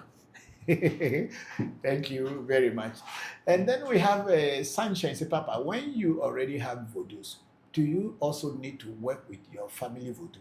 Yes, of course. Your family voodoo is also part of your voodoos, even though you were not directly initiated into them. But because the voodoos there were part of your family, and and you were born into that family, automatically those voodoos also are your voodoos. Even though you may not be in charge of them, but you can invoke them and pray with them. And sometimes these family voodoos may come in your readings, even though you don't know them very much. But they know you, even though you don't know them, because they are spirits and they have been part of your family lineage. They know you even before you were born. So you can be praying to them until when you get to who are in charge or who is in charge of them, and then you ask more questions, and then they may be able to give you some insights and give you a proper introduction to them and how to invoke them and give you their names. Yes, if you have your own voodoos, you still have to work with your family voodoo as well. Thank you very much for that beautiful question, Sunshine. And then we have Bokor Kwabina Penny in Pennsylvania. He say, hi, Papa. Hello, Bokor. How are you? He say, Bokor Kwabina Penny say, greetings from Ada and I. Hello, Bokor. How are you and Ada? Hope you are all fine. Thank you very much for joining today's section. How is the weather in Penn? Are you people, warm weather is coming because we are in March. You know, when it's winter and we are not coming into spring, maybe the weather will be changing little by little bit, or some places it's still very cold. I've not been to Pennsylvania, so I cannot tell whether it's a cold place or it's a warm place. So how are you? Yeah, but I know that there's a place in Canada, I think it's called Nova Scotia, which is very cold. Even in spring is quite cold, but yeah. So how are you? And then Bokor Kobina Penisi, I hope you and the rest of the AMT team are all doing well. Yes, Bokor, we are all fine and hope you are all doing well too. Thank you very much for joining today's live section. I'm grateful.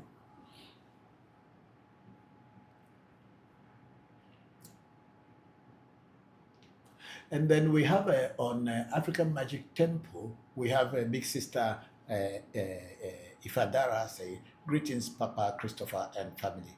I'm glad to be here. Thank you, thank you, thank you, thank you for joining today's section. It's been a while. And then Brima Blaze said, Baba, hello, Brima, how are you? Thank you for joining my section today. I'm grateful. Yes. Hope you are fine. Hope everything is fine with you. Yeah. Then we have Sila Meji, my daughter-in-law there. He said, wow, you did well. Thank you. Thank you. Thank you very much, Sila. How is my princess? I hope you both are fine. My regards to the whole family. Thank you very much. I'm grateful. And then we have Heru Asakara. Say greetings, Baba. Hello, Heru. How are you? Thank you very much for joining today's session. I hope you are fine. How is family? Hope everyone is doing well. Thank you very much. If you have some question, please come with your question and let's see if we can answer them for you. Okay, we are back on Africa Magic Temple on Facebook.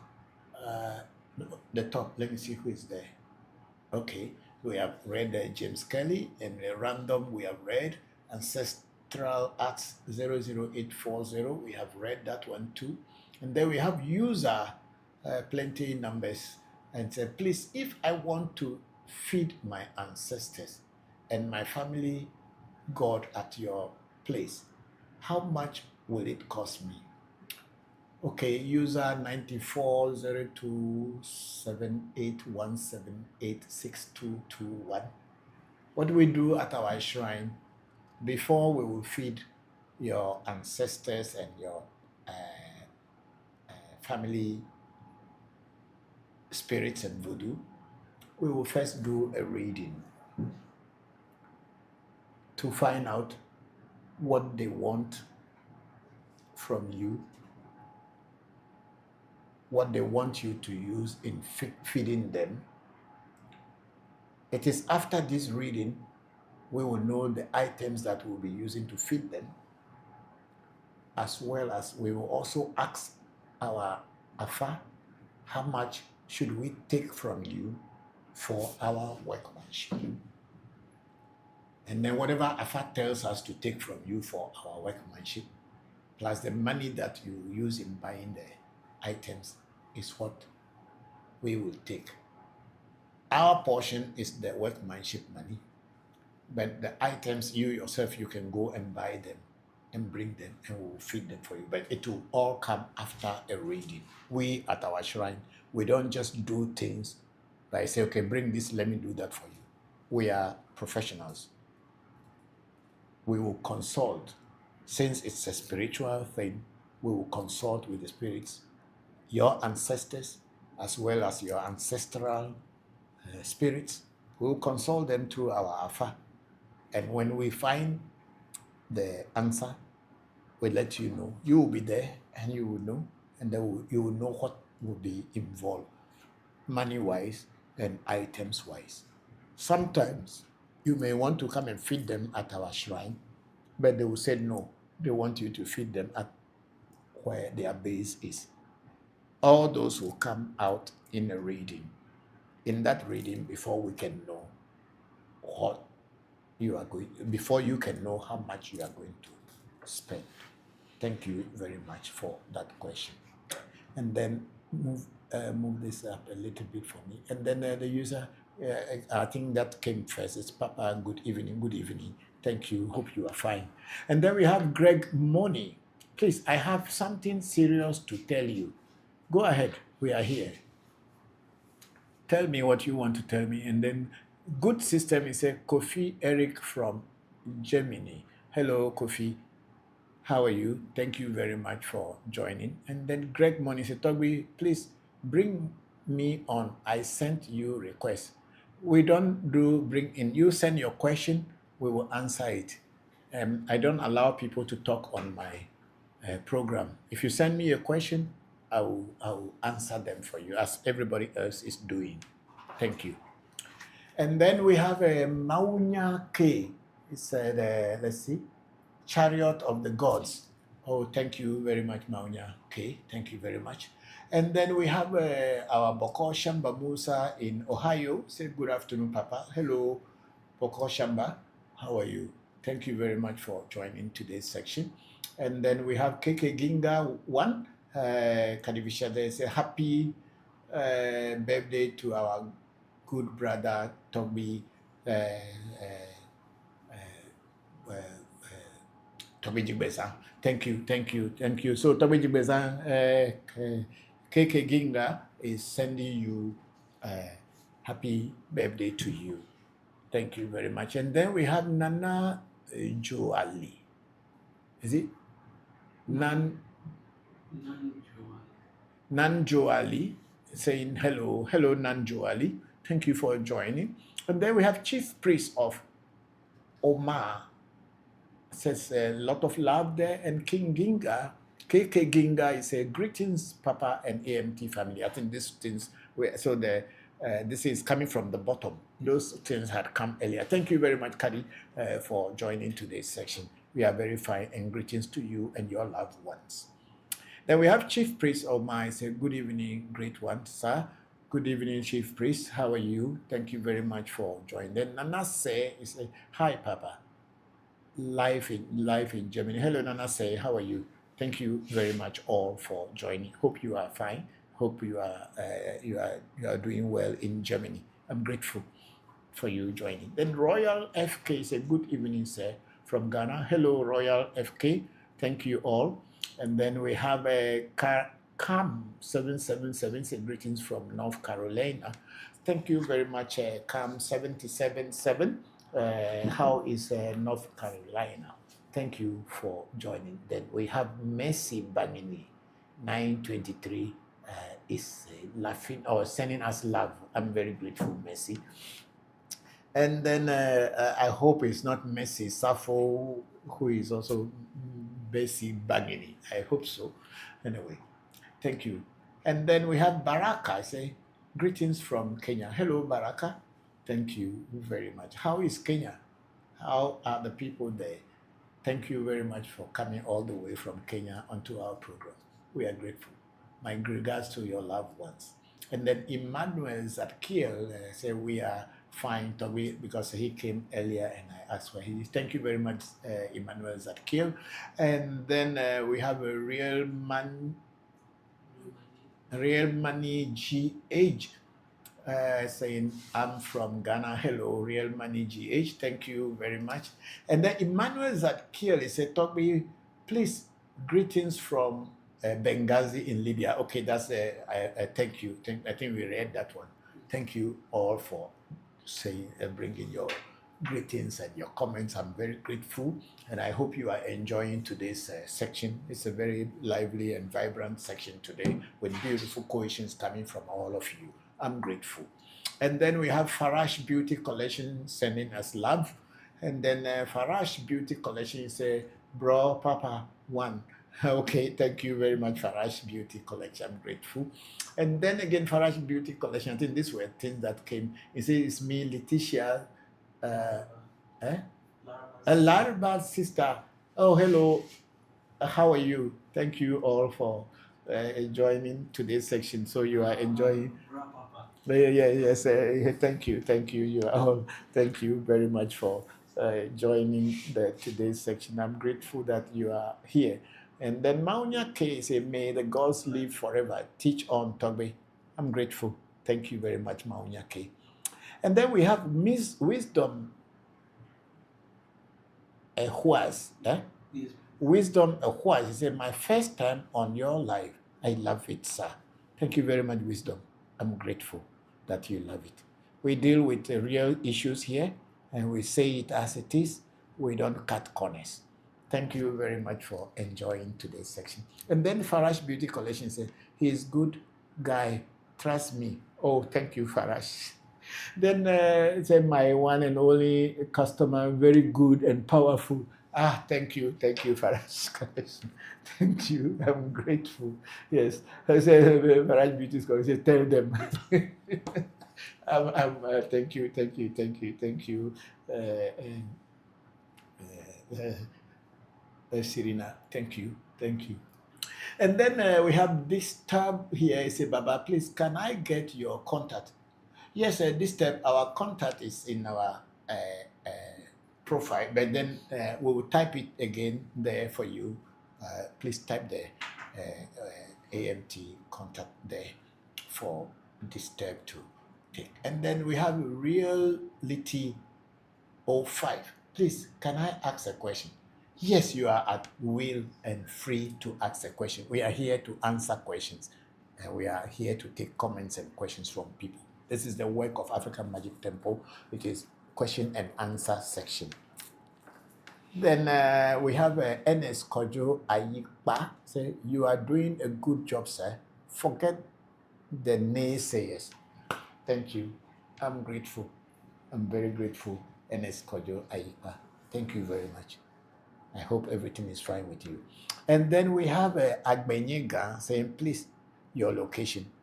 Agbenyega, we are in Accra on the Spinters Road.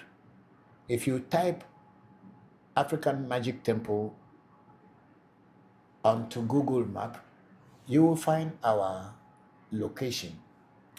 However, when you go into our profile, you will also find our telephone number, which is going to be typed on the screen very soon so that you can pick it. If you want to have any contact with us, you can. And then we have Wara Dons. It's also, please, can I get your contact? Yes, we are going to put our contact there. And if you haven't seen it here, you can go back into our profile, African Magic Temple on TikTok, or African Magic Temple on Facebook, and African Magic Temple on YouTube. You will find our contacts in there. Thank you very much, all of you. I'm grateful to you for being part of today's section. And then Richard Autry 81 is saying that, wow, thank you very much for that. Thank you for joining today's section. And then Maunya K is giving us thumbs up, giving us a victory sign. Is that it? Oh, I am not seeing it well. A victory. Yeah, that's saying victory. Yeah. And then the Maunya K say Voodoo is the way. Yes, it is the way. For sure, it is the way. And then we have Malam Zaki say at Wardrose. It's giving his number. Let me see. No, wait, let me see what is it.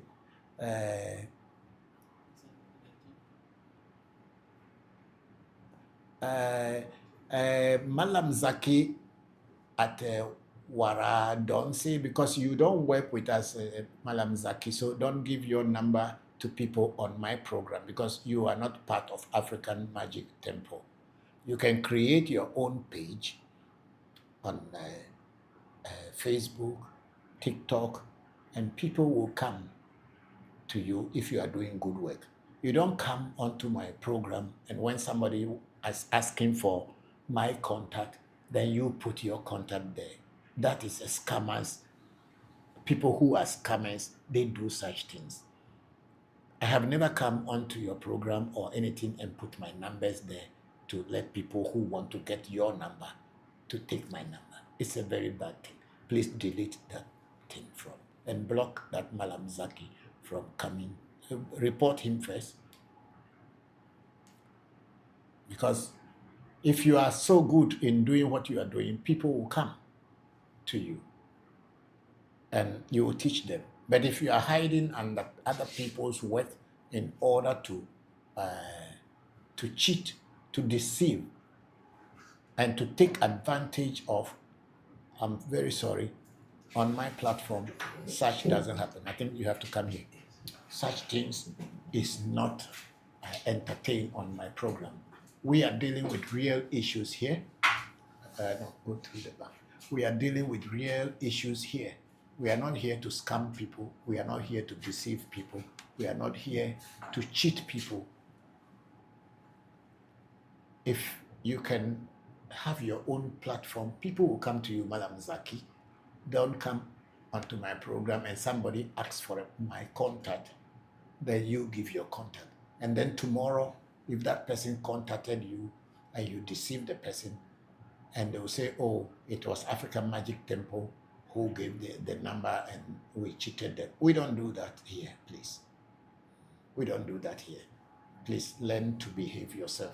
In this life, if you are truthful, it will be difficult for you to make life easy. But if you continue telling your truth every time, eventually you will be victorious. That's how it's supposed to be. So please, what I'm done, you should understand that we don't work with Malam Zaki at our African Magic Temple. That's why I kept telling you that our number is in our profile. But if any of you take Malam Zaki's number and contacted him, we at African Magic Temple do not know anything about Malam Zaki. He doesn't work with us, and we don't know who he is. He's also just one person who has come to our program to listen to the teaching that we are giving you here. And he wants to use it to scam you people. So please don't follow such people. A real spiritualist don't go on other people's program to advertise himself. If he's a real spiritualist, he should be able to create his own platform where people will meet him at and discuss with him. Were you able to get in? Yes, People like that are plenty now on social media and taking advantage of people. And that's why this our work is getting bad name. But it's people like this that create that kind of bad name.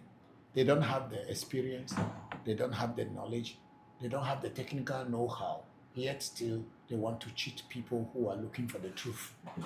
I personally had been cheated for many years by such kind of people when I was looking for the truth, so I will not allow anyone to do so. Why is it not going? I've blocked him. I'm trying to report him, but he says the network is busy. When we are trying to report, They always say so. But if somebody send a bad message about us that we are using alcohol and tobacco here, they immediately try to block us. Why is TikTok like this? People who are trying to be scamming and cheating, when we try to report them, you will not take it serious. But when people tell lies about us, then you people start to make us look as if we are doing something wrong. he's blocked. Okay, at least he can come with a different name, but if we notice him, we'll block him again. Yeah. And you people get all your school uniforms and everything ready? Thank you.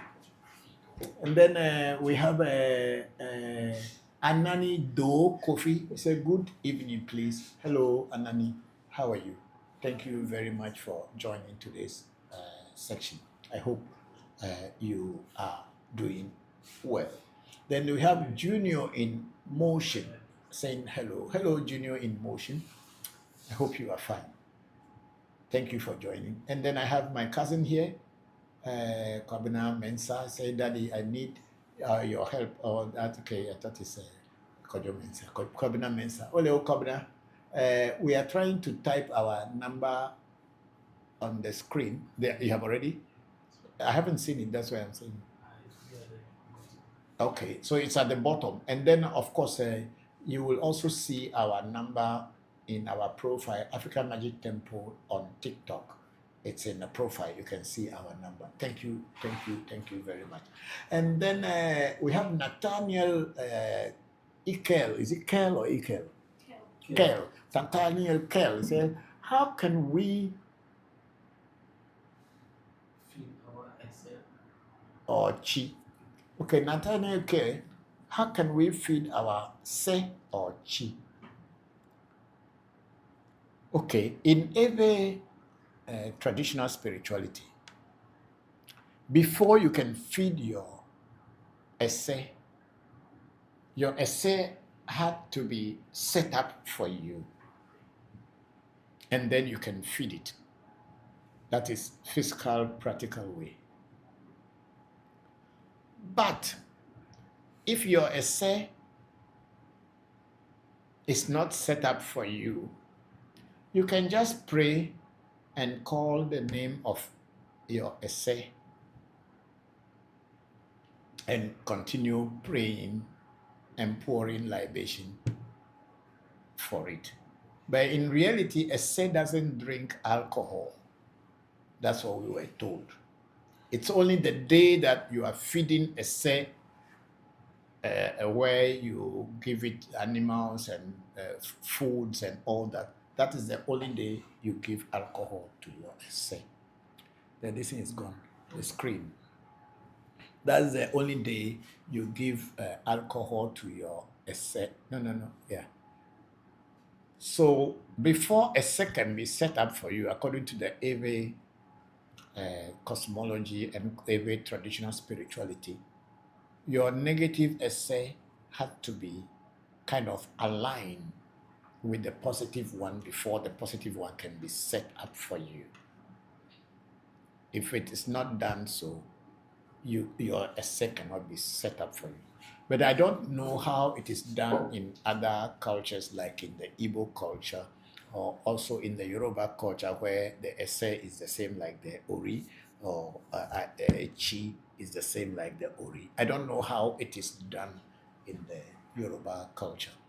But in every culture, when you are initiated into Afa, it is also another way of your essay or your Chi or your Ori, because it is then that you know the blueprint of your Ori or your essay or your Chi. So if these things are already done for you, then I believe that the teachers who did this for you will probably give you the guidance on how to fit the essay. However, if it is not done for you, or you have not done your Afa initiation or Ifa initiation, and you have not done your Chi initiation or Essay initiation, then the first and the foremost thing is to look for a way to get these things done for you, so that you can have a proper way, a proper direction of how to feed your Chi and your Essay or Ori. Thank you very much, Nathaniel Kell. But if you have any further question, you can go on and ask me. And then we have our sister Monku, whom I spoke about earlier, that she has sent me some money for us to buy a new air conditioner. And I am just hoping and waiting to add some more money to what she sent me, so that I can buy a new air conditioner. But earlier I was saying this one is a Caterpillar, so even when the light is going on and off, it is still strong, because it's an old machine. It doesn't spoil that easily. But Monku is here. Hello, Monku. Say good evening, Papa. Hope you don't feel warm. Warm greetings and a big hug. Just wanted to greet you. Thank you very much, big sister Monku. I'm grateful for everything. How is your health now? I hope you are improving. I hope things are getting better. And how is your business? I hope everything is coming back slowly. My regards to you and to your family and to your loved ones and to all your workers. I'm very grateful for everything. Thank you very much. And then we have Ebra77 say, please say, is there any WhatsApp number for me to talk to you backstage? Yes, exactly. The number that we are putting here is a WhatsApp number. Our number is there already. They say my technical team say it's already put there. It's in the bottom. It's coming up, and it's a WhatsApp number, and you can easily communicate with me. Thank you very much. And then we have Noble Achu. Say, good evening, Daddy. Can you please educate me on the importance of Vonovi Konu? Okay, the Venovi Konu is done for Venovi in Ewe. The word Venovi is an Ewe word for twins. Venovi, the two people who are friends or family. Venovi. This same word Venovi in Ewe is what is called in Yoruba Ibeji. Twins in English.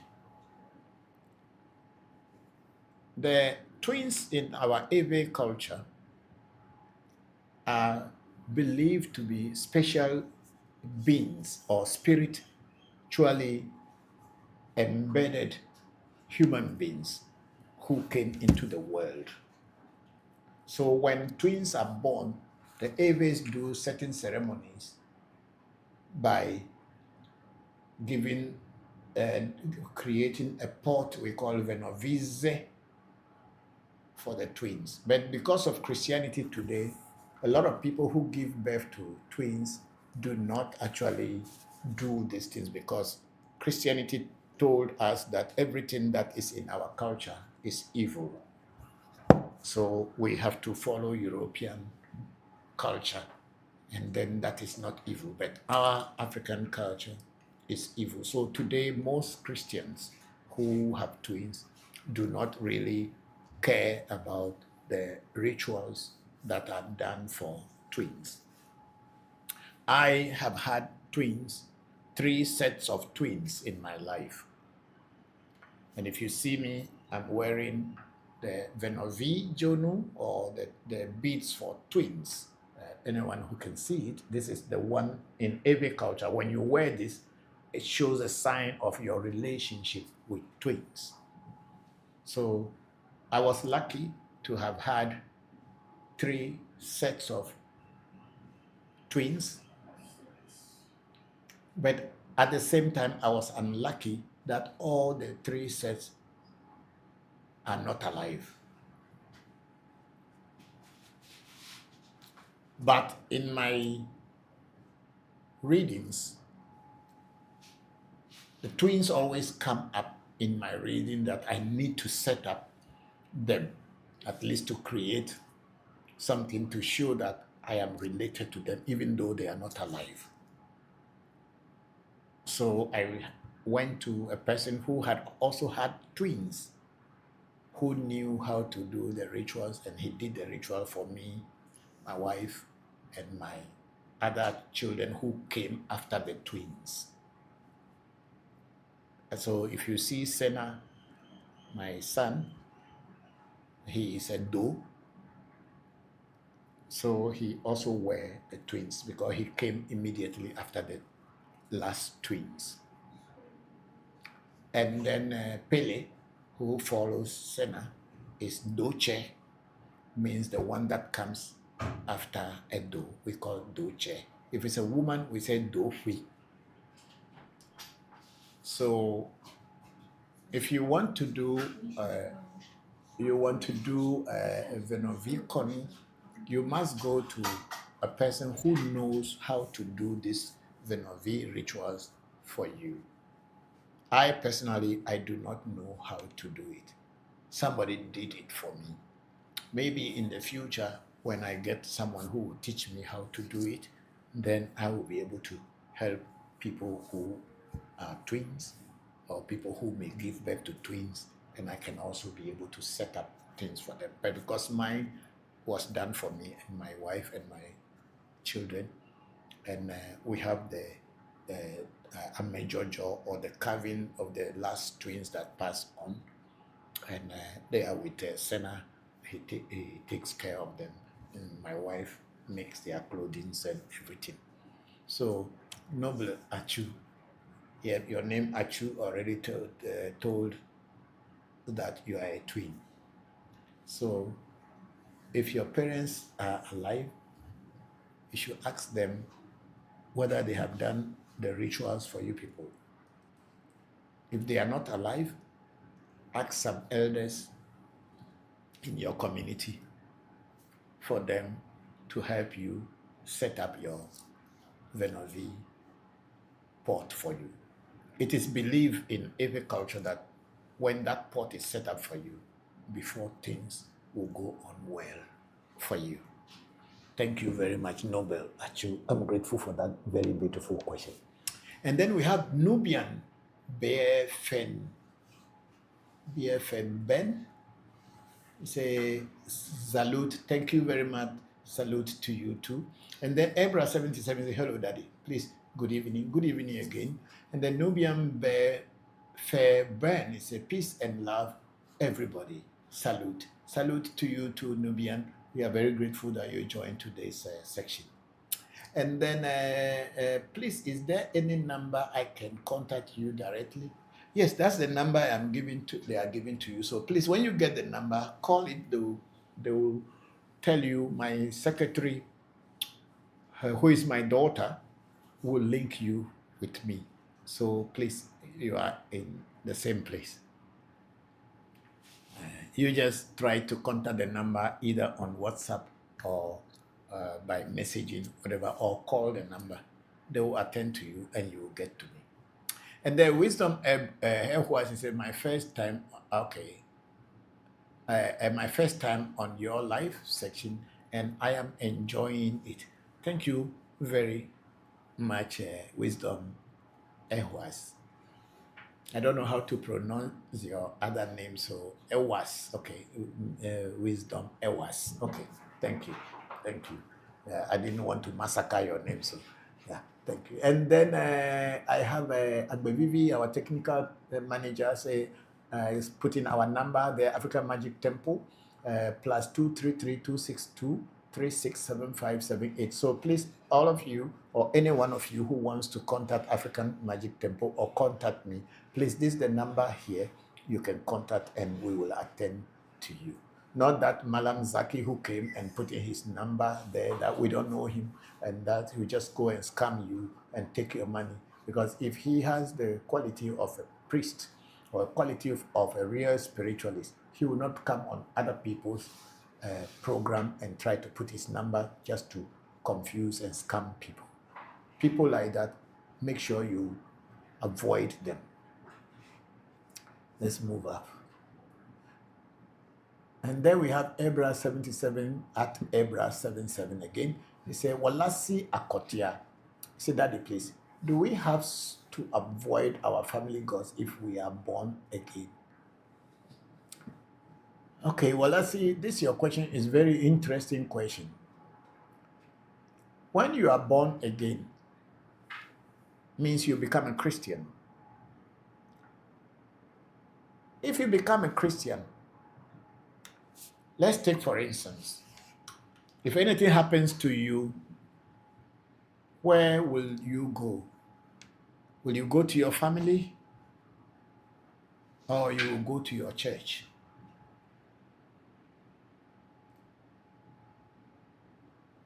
If your answer is you go to your church, then you can choose to forget about your family ancestry or family heritage.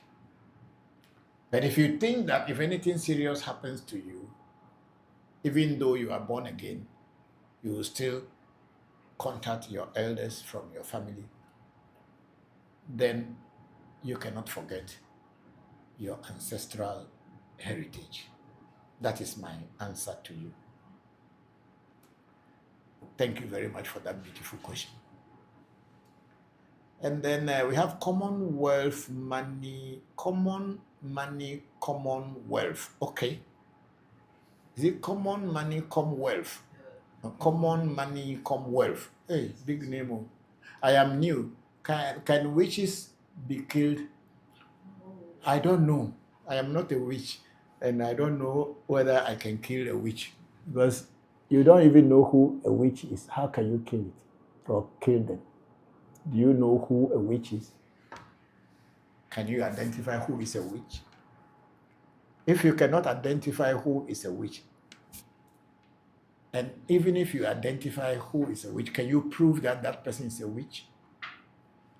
And if you cannot prove that that person is a witch, how can you kill a witch? Thank you for your question. And then we have Miss Carl. Say, please, where are you located? We are in Accra on the Spinters Road in Ghana. Thank you very much. And then Wind and Sun God Aqua, say good evening, Papa. Please, is it necessary to pray on touch? Let me see. Remove the or touch your afar every day. Yes, if you can touch your afar every day, there's nothing wrong with it. If you can, I pray to my afar every day. But unfortunately, I don't touch my afar every day. But from time to time, I will touch my afar by oiling it.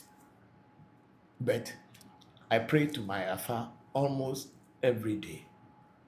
Unless, of course, I am in a place where I don't have the freedom to pray. But then I still pray. But I'll pray in my mind. Maybe I will not pour libation, but I'll pray in my mind. It is necessary to pray to your afar every day. And if you want to touch your afar every day, you can, once you know you bath. Supposing you make love to your partner, make sure you take your bath. And if you have herbal herbs that you can use in cleansing yourself, make sure you cleanse yourself. Approach your afa, then you can touch your afa and pray to your afa. But if you know that you are not very clean, then don't touch your afa. Because afa, the ehunku, is what represents the deity of afa or ifa. And you must treat it as a sacred object. Thank you. And then we have a user here. It says, please, your number. Our number is already posted there, so please look into it. You will find it. It's the same user asking about our number. Let's move up. Till we have a more question. I want to answer this one and go somewhere and then finish the rest and we go. Then we have Big Joe here. How are you doing today, Papa? I am very good, Big Joe. And how are you too? How are your loved ones? I hope everybody is fine. The user 2586576305801 kept asking about the number, but the number is there now, so you can pick it up. And then he earlier said good evening, and good evening to you. Thank you for coming on my program, the program of knowledge and wisdom. And then we have Transformation Center. I said, please, how can one fortify his soul? I'm not very sure if I can give you one single answer. For a person to fortify their spirit, their inner spirit, which some people call the soul, the Hindus call it Atma, and the Eves call it Esse, the Akans call it Kra, and then the Yorubas, some Yoruba dialects call it Karada, and all this thing. And then the Igbos call it Chi. How can you fortify it? By doing spiritual things. That's all. But then when we say spiritual things, mind you, spiritual things are different from religious things. Religion is totally a man-made thing. Spirituality is natural. And it's only few people who know what spirituality is. Most people mistook religion to be spiritual. It is not. And then we have Come 777. Again, he is intro any voodoo they want. See, into any voodoo they want.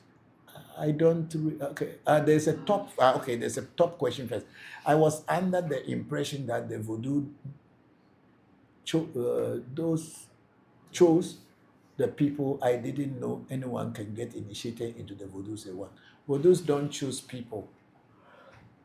It is you who will make an attempt to work with them, and you'll be initiated into them.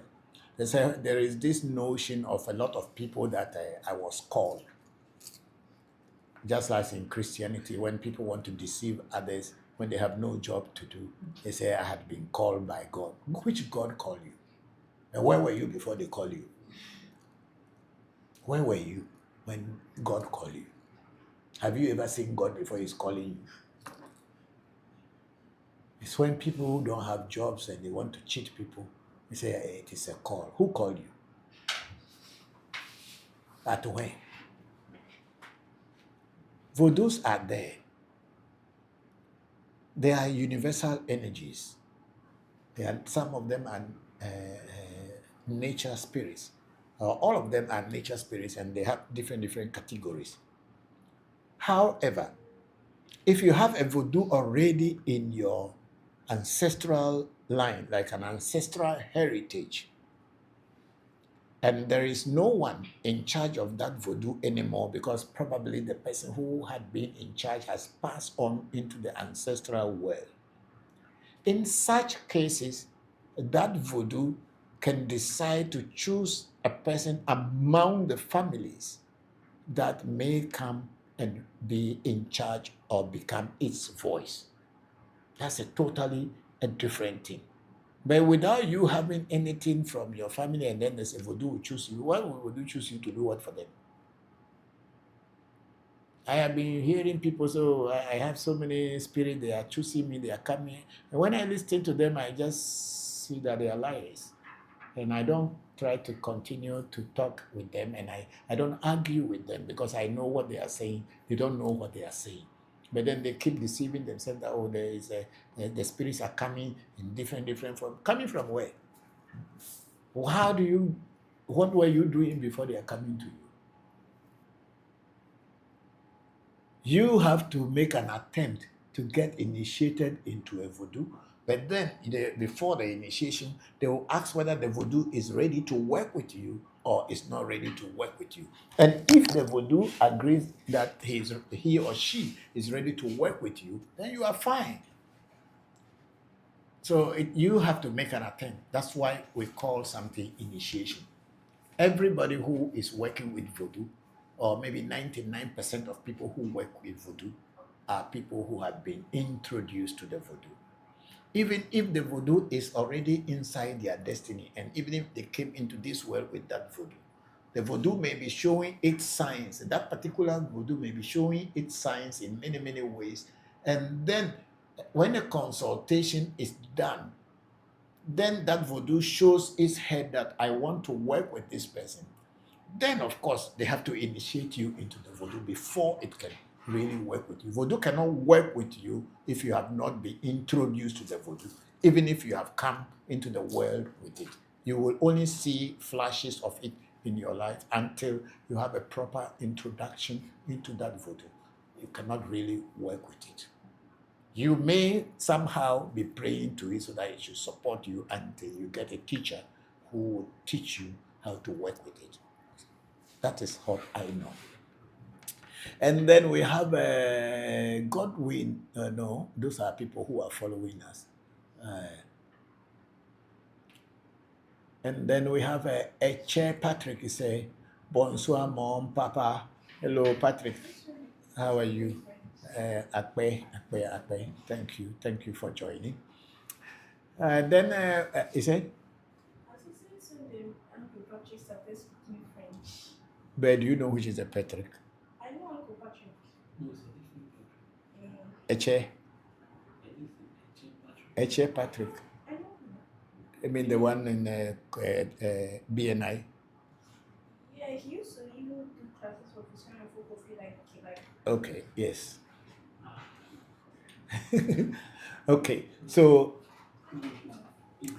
and then we have RSA008. Yes, it's been a while. Good afternoon, and good afternoon to you, RSA. Thank you. It's been a while. How are you doing, and how is life with you? Hope everything is going on well. And then we have common money, come wealth, and at common money, come wealth again. Then we have Eddie. So God bless you, Daddy, and bless us all, Eddie. Thank you very much for that. May God bless you, and may all the ancestors be with you. And then we have Rosham 8. Melissa, how are you? Hello. It's been a while. How are you doing? Hope you are fine. Thank you very much. And then we have Nathaniel Kelly say, ancestors be with you and give you long life to teach us. This is our identity. Yes, Nathaniel, it is. Thank you very much. I'm very grateful for that. And may the ancestors be with all of us. And then Razi say, good evening, Daddy. Good evening, Razi. How are you? Thank you all very much for coming on today's program. I'm grateful. Then Nathaniel Kelly said, I can feel your humble and pure energy. I'm new to knowing my say and how to feed it. Yes, of course. If you contact me, I will give you more ideas about how to feed yourself if it has already been made for you. But if it is not made for you already, then no, there's water here. There's water in. The taste is not good. It's okay. Ask somebody to bring water for me. I am here to teach you how to feed yourself because I have my essay and I have made essay for almost all my children, and they are all dealing with their essay, and also for my students, and people are dealing with their essay. Some have done their negative essay and they are yet to do the positive one, but they have given them the procedure of how to be praying to their essay so that their essay will open the doors for them to be able to get money to set up their essay. Right. What make that thing? Something make boom under my table. Yeah. So I taught my children how to feed their say and take care. So you can contact me off the stage, and I can guide you if you already have your say. But if you don't, I will also guide you and tell you what things to do to get your essay set up for you. Thank you very much, Nathaniel Kell. I'm grateful for that. And then Nathaniel Kell said, it has been my dream to build a school that teaches AFA system right from KG to university. It will happen one day. I think recently they are going to open an AFA university in Togo. Yes, I saw something like that. There's an AFA university that is about to be opened in Togo. It's AFA University or something. Yes, when I went to Germany, the people I work for are people I work with, the professors that I am working with at Ubazi Museum and in Ubazi Museum in Bremen, and also the religious University of Netherlands in Utrecht. They have sent some information on my in my email that there's an AFA university going to be open. I think Professor Koku Azamade, the professor at the Department of Archaeology and History at the University of Lomé, had said something like that. I'm not very sure, but I think I saw something like that. There's going to be a university of AFA, teaching AFA. We pray that it will happen one day. As Africa goes back to its roots and start to throw away Western colonization from our minds, eventually we will get there. Because now the colonization is mental. We have kind of broken the chains. We are kind of no more directly colonized and no more directly ruled by the white people or Europeans or the Arabs. But the chain is still very strong in our minds. And it's very, very difficult for the black man to break that mental slavery. And that's what is happening. But then as Africa goes back to its roots, as we are getting leaders who are beginning to look for the truth and also to look for how to care for their citizens,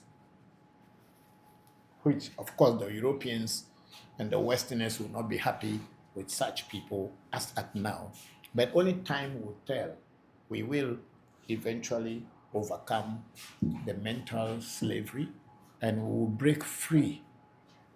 That's why whatever we are teaching here, whatever African Magic Temple is doing here today, is laying the background and the groundwork for the future warriors who will stand up for Africa and stand up for Africans' identity in the world. I'm not talking about the political identity, but for us to know who we are and accept ourselves as who we are and realize that our ancestors were not stupid after all, that they were too lenient and they were too kind to allow foreigners to come and conquer them. When that time comes, Of course, we will have universities everywhere teaching about African traditional knowledge. Thank you very much, Nathaniel Kell. And then we have Pinky. Pinky say, do you, I want my job. I want my old job. Okay, what is your old job? I'm not your employer. Then Pinky went on and said, do you kill? Kill what? When you say do you kill, what do you mean? We mean whether we kill chicken or we kill goat? Yes, we kill chickens and we kill goat. But if you are talking about killing human beings, we have not yet killed any human being yet. If we will kill human being in the future, we don't know. But for now, we have never ever killed any human being. But chicken and goat and other animals we have killed. Thank you. Let's move on. And then we have Miss Kai say, please, how much will it cost me to check my destiny? We have our number, call our number. When you do a spiritual consultation at African Magic Temple, locally, if you are in Ghana, our charges are 500 Ghana cedis plus 2 bottles of a beef eater dry gin, the 1 liter size. That is when you are in Ghana locally.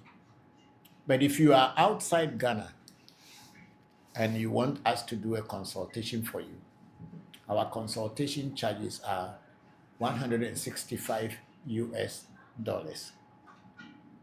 $165 US. Thank you very much, Ms. Carl. Let's move up. And then the user who is here and say, Papa, please, do you have a class where you teach all this so that I can come and learn? Yes and no.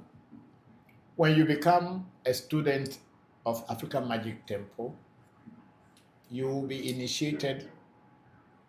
It comes at a cost. And when you take initiation, automatically you have become a student of African Magic Temple, and you have the right to ask questions anytime and learn from us. Thank you very much. And then Meg say, good evening, Papa. Hello, Meg. How are you? Thank you very much. I hope you are fine. We are fine here. Thank you for joining the section. And then we have a C1 Freeman. Good evening, sir. I'm just joining your life. What spiritual work you do precisely? Okay, C1 or CI Freeman. C1 Freeman. We are a Voodoo shrine, and we are also Afa Bokors. We do all kind of spiritual works for people across the globe. There is no specific spiritual work that I can say that we do. We do all kinds of spiritual work for people. When people consult us on their problems, and we consult the spirits, and whatever the spirits tell us to do for the person to change their situation, we follow the direction of the spirit. We are diviners. We are diviners, and in a very old, crude language, we are fortune tellers. We tell you about what is happening in your life, past, present, and future. So these are the works we do at African Magic Temple, and we also teach about our African traditional spirituality. Thank you very much. And then C.I. Freeman said, live? Yes, we are live. And then Meg said, good evening, Dad. I see the good on you, sir. Oh, what good is on me here? Thank you very much. We are just telling it as it is. We here, we don't mix words. Whatever we know is what we teach. We don't teach what we don't know, and we don't talk about things that we don't have experience with. We are not here to tell about stories and tell you to believe. Our system is not based on belief and faith.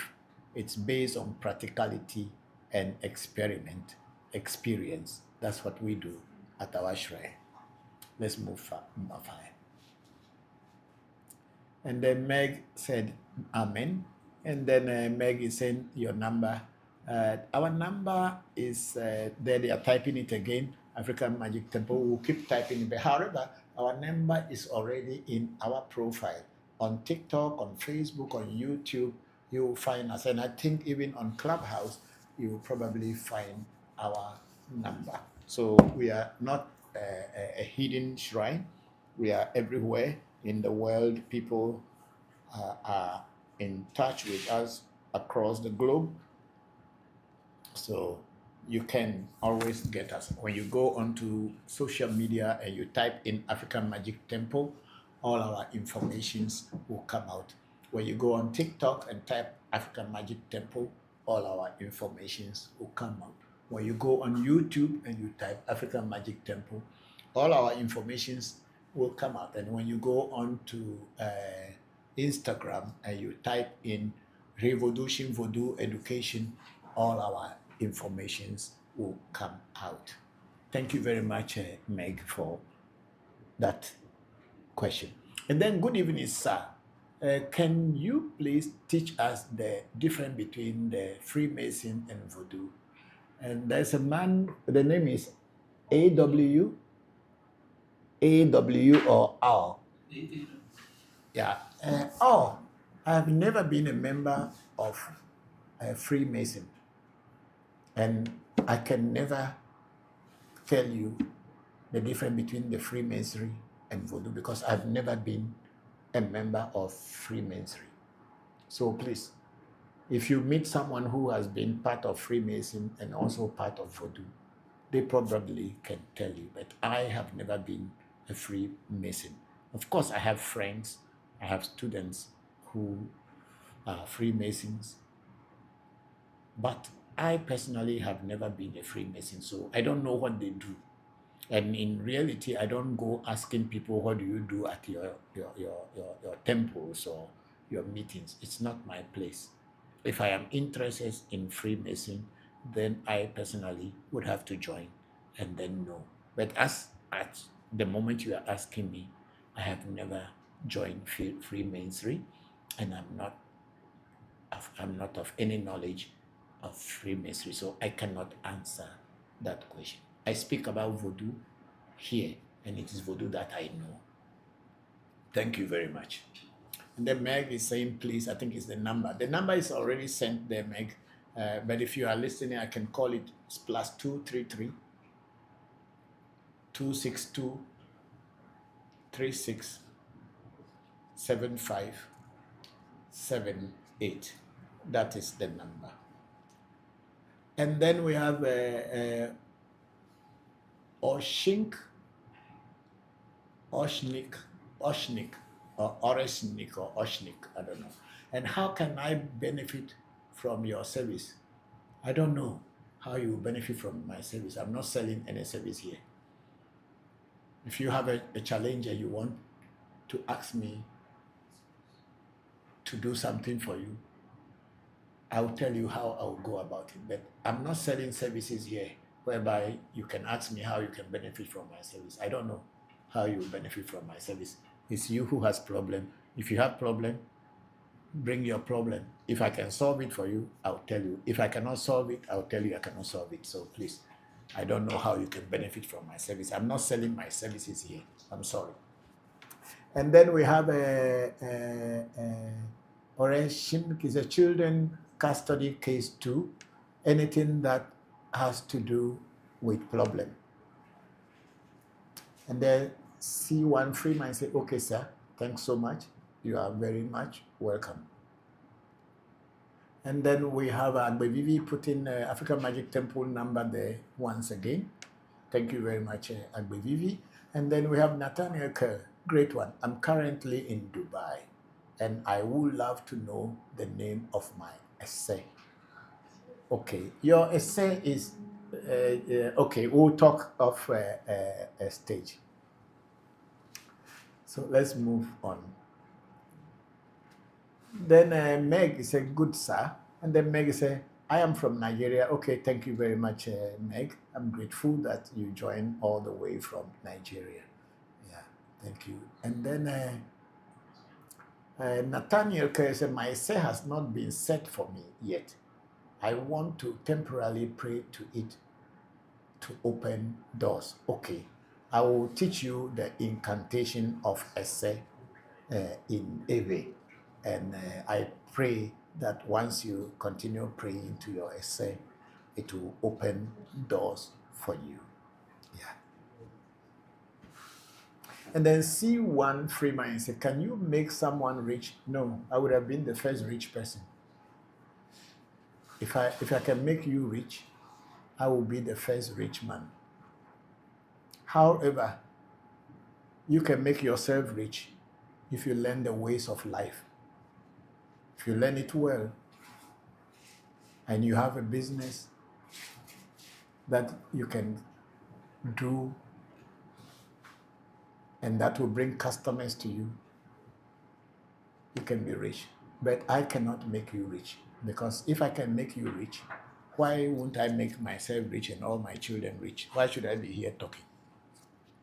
Please, we are not scammers. And then Oshink said, "Do you help with children custody cases?" Yes, we help with all kinds of cases. We even help with court cases. We help with prisoner cases. We help with all kinds of cases that is under the sun that is regarded as a problem. But we have to do a spiritual consultation, and the spirit world has to give us direction on what to do for you to resolve your challenges. That's what we do here. Then Oshinik said, "I have an ongoing children custody case in court. Can you be of help?" If you do consultation, and in the spirit world, about the spirit, the oracle says what we should do for you to help you, we surely will do. And C1 Freeman said, "Honest answer." Oh yes, of course. If I can make you rich, I should make myself rich first. We are not scammers.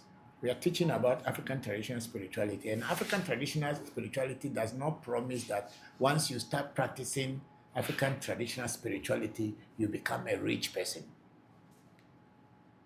If you have things that you are doing that can attract customers to your business, of course, you will be rich. And even if you are not rich, you will not be poor. You will be able to go by and be able to take care of yourself and your responsibility. That's what life is. People who promise you money and richness, why they are not rich? Thank you, Mr. C. Freeman. And then Oshnik said, "How can I start consultation?" Please, our numbers are there. When you call, they will give you, you make all your enquiries, and they will direct you on what is next to do. After making your enquiries, they will direct you. And then Oshnik said, "Thanks for your honesty. I do not live in Ghana. We do work for people all across the globe, as I said earlier. We work from people everywhere. We are working for people on the whole planet Earth. So you can contact us anywhere, from anywhere, when we work for you from here, and it will work anywhere. We are not spirits. We are human beings, but we work with spirits, and spirits have no limitation. They can be anywhere because they are spirits of nature. They can go anywhere at any time. So when we work according to their direction, you will surely get the results, because they are the ones going to work anyway. You see, when the King David in the Bible, when he wrote that poem, "The Lord is my shepherd, I shall not want." See, a lot of people go saying this, "The Lord is my shepherd, I shall not want." But you are hungry. You don't have money. You don't have a home to sleep. You don't have clothes to wear. The things you are looking for, you are not getting it. And then you say, the Lord is my shepherd, I shall not want. So if you tell that the Lord is your shepherd, you don't want, how do you expect the Lord to get something for you? But in the case of David, it's because he knew who the Lord is. He was not talking about Jesus Christ. He talked about the spirit of nature. And he knew how to achieve it. And that's why he could boldly say that the Lord is my shepherd. I shall not want. But you who is here, you have not even got money to buy kinky. You are hungry. Your clothes are torn. Your chalewate has a hole inside. Bokor, the screen is gone. Your chalewate or your shoes have holes in them. Your boxer is completely torn under your trousers. And then you sit down and say, the Lord is my shepherd, I shall not want. You think that you will get anything from God? You will not get. You pray that one until your saliva will finish from your mouth. Nothing will come to you because you are not King David. So you will want. So tell the Lord that I want. Give me. And stop praying that the Lord is my shepherd, I shall not want. You want. You know that you want. So stop deceiving yourselves. And then Nathaniel Curl said, Nathaniel Curl said, I really appreciate you. Thank you very much, Nathaniel. And then again, Nathaniel said, once I had a dream using the power of Ewe in me to invoke mother water or mommy water. Yeah, maybe there is a Ewe in your family, who knows? Because most of us, the Ewes, especially those of us from the southern part of Ewe, we have Ewe in our families. Even though people have abandoned it and run away from it, that doesn't mean that the spirit is gone. So if you are from a line of people who were once great Ewe priests, definitely they will connect with you. And Mamiwata is part of Ewe. Voduda is part of Ewe. Hebiaso is part of Ewe. Nanabruku and all these things are part of Ewe. So who knows? Maybe this is the time for you to start learning about yourself and your heritage. So thank you very much for that question, Nathaniel Kell. And then Nathaniel Kell said, does it mean I have connection with Ewe? I have a lot to discover, great one. Yes, you do have a lot to discover.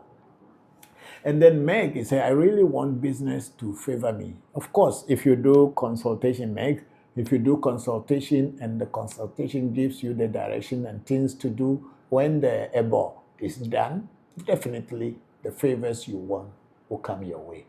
That's how it's done. And then Nathaniel said, my grandma was a Yevesi, you see? So Yeve was in your blood. And then, of course, maybe this is the opportunity this is the opportunity for you to now come back home to your real self, to your ancestral roots. And then you resonate that Yeve that is inside you, inside your DNA, and it will work for you. Yeah. If we work with our own, we would never lose anything. That's the truth about this, our tradition. We have been deceived for so long, and now we don't know whether we are here or we are there. We don't know where we belong. That's the African man. The African man is the only one that doesn't have a God that he can trust. African man is the only one that doesn't have a God that they can trust, in the sense that they have taken foreign gods and they are living with these foreign gods and believing that these foreign gods are there where they are gods. People can talk about Abraham and their family. When they ask you to talk about you and your ancestors, you don't know them. But then the blood of Abraham and his children are not flowing in your body. So wake up, Africa. Wake up, the black man. Thank you very much, Nathaniel. Say your grandma was Yevesi, so there is a Yeve in your blood. Thank you very much. Then we have Meg saying Amen. And then we have C1 Freeman. He said, can you tell us about spiritual husband and spiritual wife? I just spoke about it last week.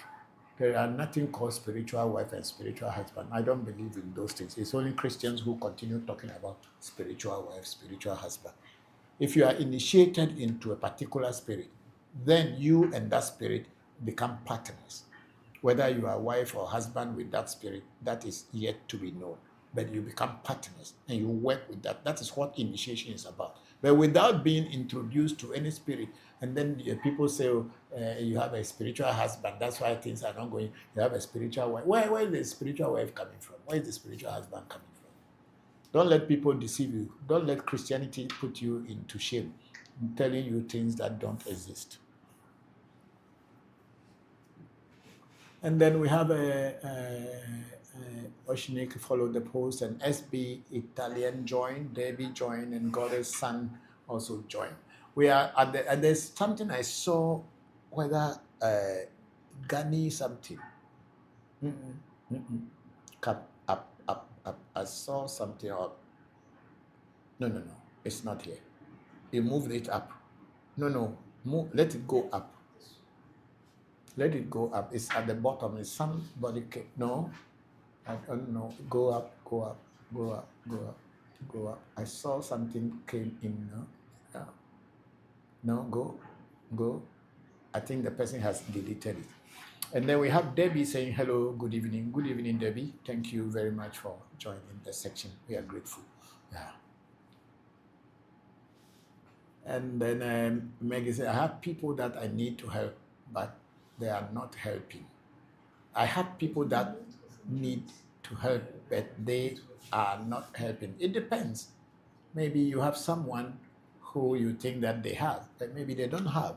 You can never know until you check from the spirit world whether the person, somebody may be pretending to be rich, but maybe they are not. Or somebody may be rich, but you don't know their current situation, and you, in your mind, maybe they are driving a big car, we have a big house, so in your mind you think that they have.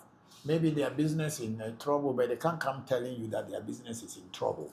So that is why when you are asking things from people, you must also make a background check to know what is happening to such people.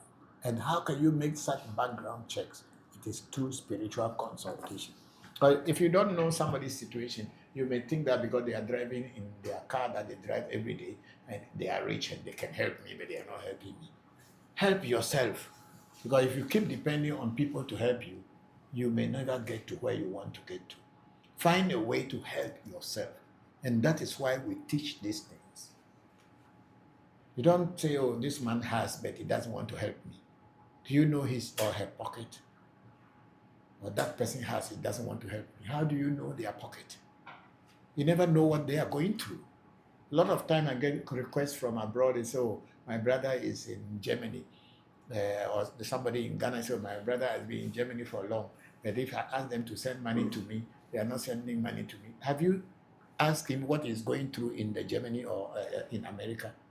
Do you know that people who are living in America, they cannot come back home because they don't have money to buy a ticket? But you are here, you are calculating that, thinking that because they live in America, they are rich, so they should send money to you. Let's not be that. Let us be realistic when we are doing things. At African Magic Temple, we don't do things that we don't know anything about. And we don't teach you to be lazy, and we don't try to encourage you to take advantage of people. We do things that are realistic and very, physical, that you can know. You don't just assume that somebody is rich because you saw them having a car, or they have a house, or they have a business. Do you know what the business is going through? Do you know what they are going through, their personal life? You cannot tell. So don't say you have people who have money, or they can help, but they don't want to help. And also, you must find out why is it that you don't have favor from people. Maybe that's why you are not getting favor. That's why spirituality is there, to do consultation and find out. And then C1 Freeman said, I asked about your location in Ghana. I said, we live on the Sprinters Road in Accra.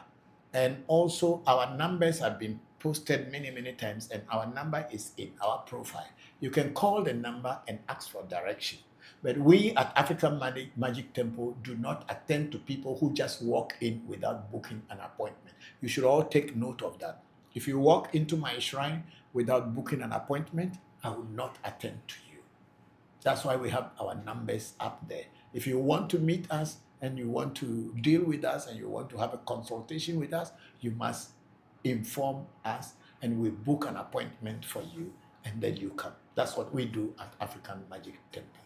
Thank you very much. And then Meg is saying yes. And then we have SB Italian. He said, God bless you, sir. You are very much welcome and God bless you too, SB Italian. And then Meg is saying, okay. Let's say, wow. Yes, we say it as it is. We are not here to take advantage. African traditional spirituality is not to use to take advantage of the innocent and the what will they call it? The people who are weak. You don't take advantage of people because you have power. That's not the way it should be. African traditional spirituality is used progressively for the benefit of all. It is not used to take advantage of people. It is not to be used to take advantage of people. If you have a challenge, consult the spirit world what to do. The spirit world will tell you what to do to overcome that challenge. Thank you very much. And then again, our technical man, Agbevivi, has just sent you African Magic Temple numbers again. Those of you who are asking for it, please go ahead and pick the number. It's not complete. It's remaining some numbers. Some numbers are remaining in that one. It's 233. You have to have 262 again. So otherwise they will take it and say, we are calling you, are not picking it, or it's not going to, please. And then we have Nathaniel Kelly saying, an old man told me in my dream that I came to this realm with wealth or riches. It could be, who knows? But until you start following and going back to your roots, it will be very difficult to know whether what you saw in your dream is real or it's just a dream. Not all dreams that we dream that become realistic. So take advantage, take notice of that too. Some dreams are just dreams. If you eat too much at night before going to bed, you will have nightmares. People will be chasing you. You will be running. And then when you wake up, you will say that, hey, some people want to kill me in my dream, but it was because you ate too much before going to bed. So, and such kind of dream, you can't say you saw your grandmother was chasing you, so it's your grandmother who wants to kill you. No. So when you have dreams, some dreams are real, or some dreams will materialize into physical space, but some are just dreams that you have to forget.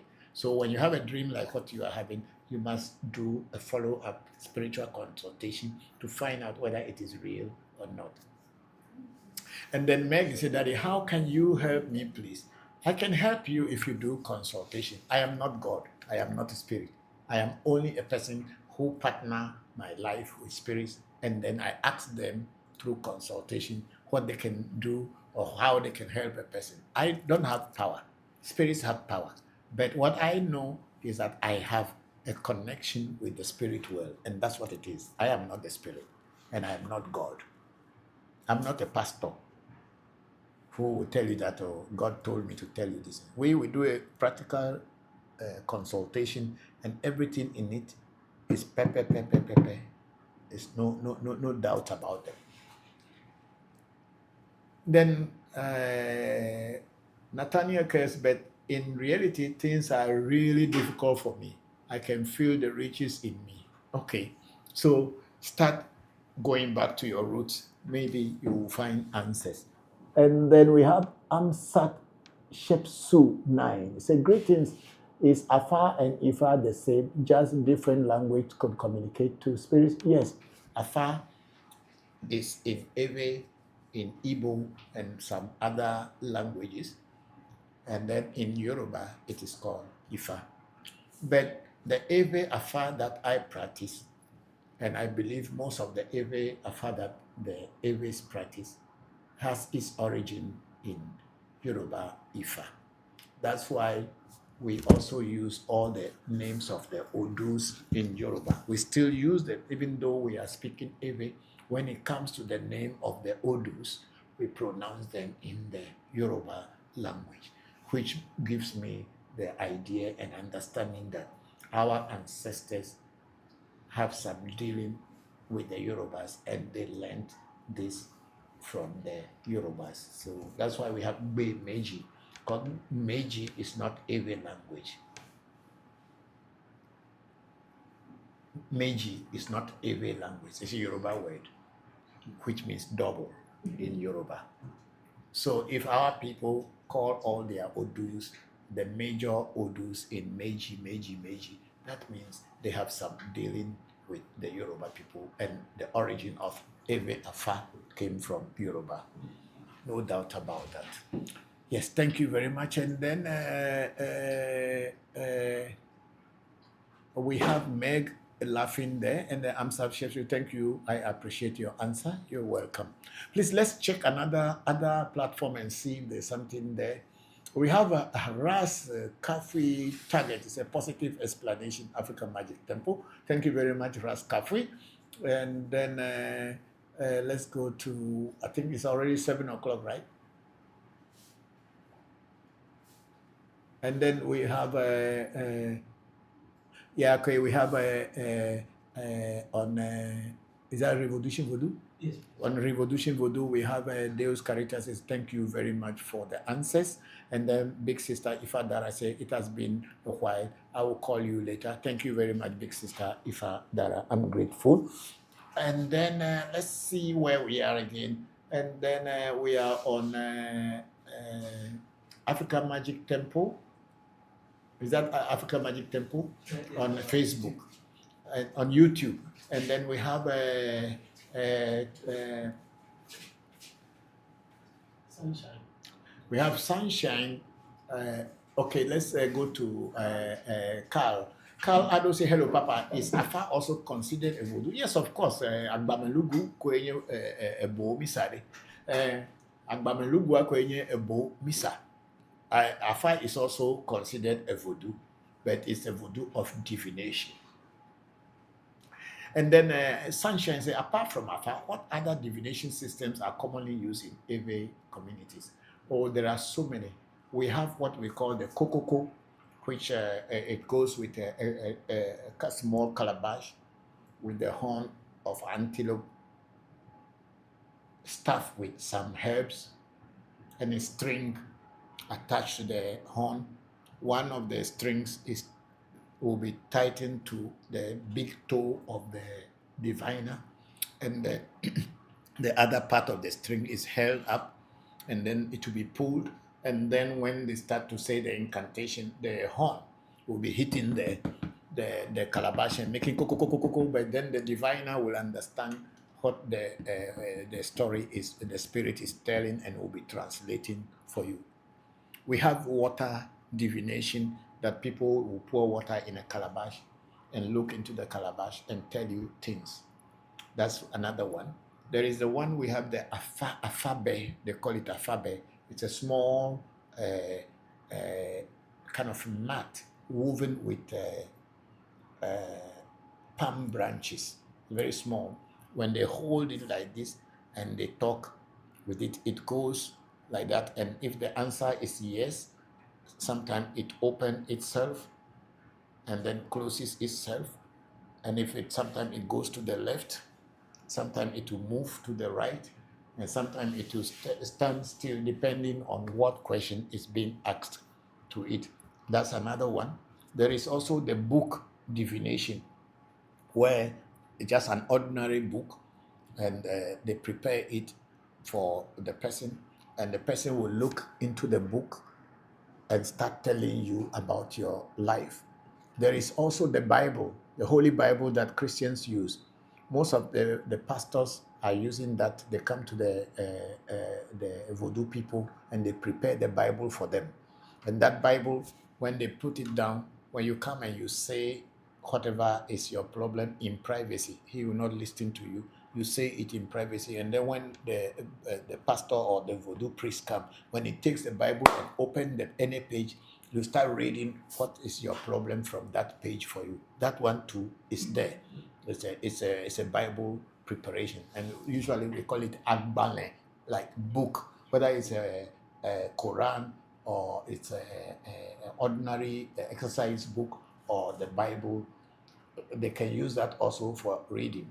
We also have the cowrie shell divination, where cowrie shells are thrown, and then the way they fall, they will tell you the story in it. And then we, of course, we have the mirror, which I have here, whereby the mirror, when you are initiated into it and you go through all the process, an antenna will be placed in your mind, physical antenna, and metal will be cut and put on your nose strips, and words will be, incantations will be said, and this metal will go into your head, become an antenna. So anytime you open the mirror and you want to look, it becomes an antenna and scan the whole world or whatever is happening, and you will begin to tell the story to the person. So there are so many different divinations processes in Ewe Vodu.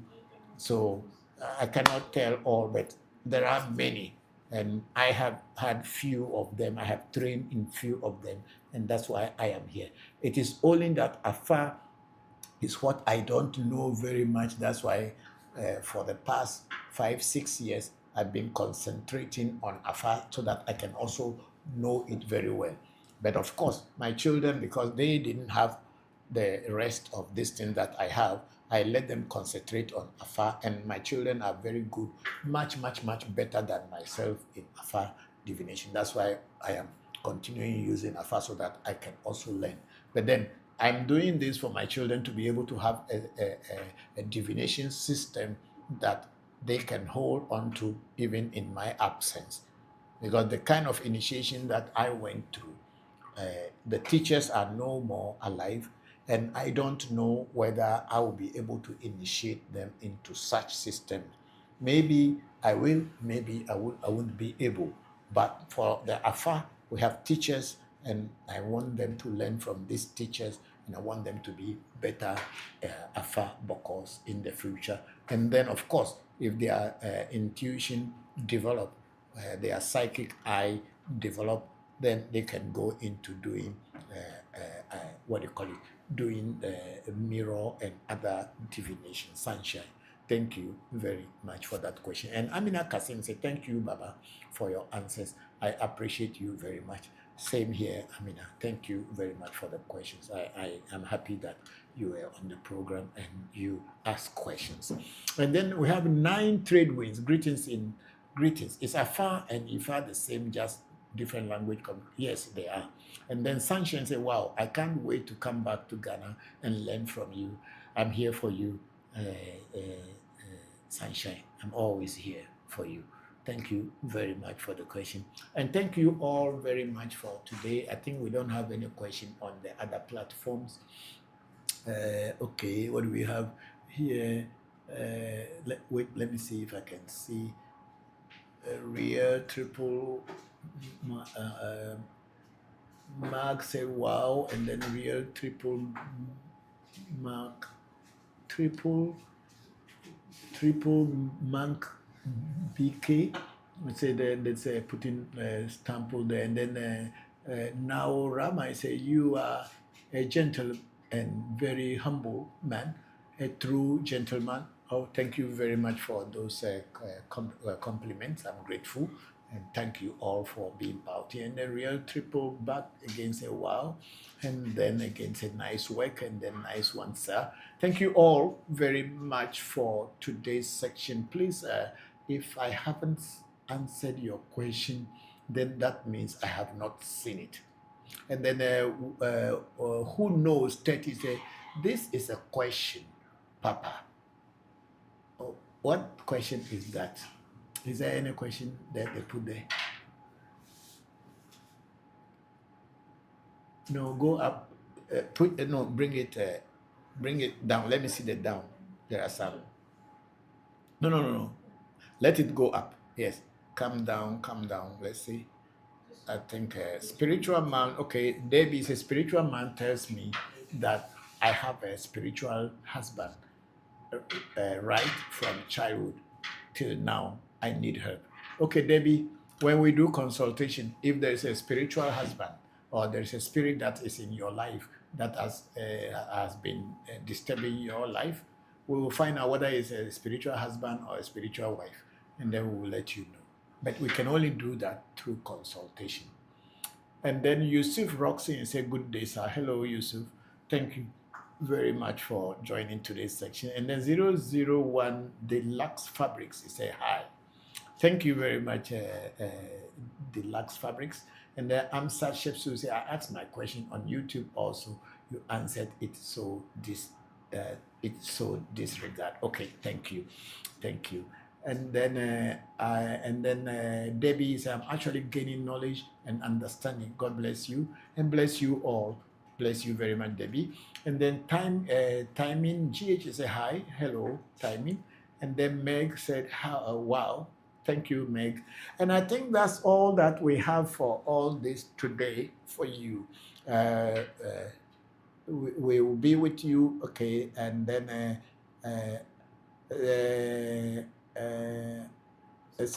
Timing say, I like to make it in life. Everybody do want to make it in life. Everybody want to make it in life. Who doesn't want to make it in life?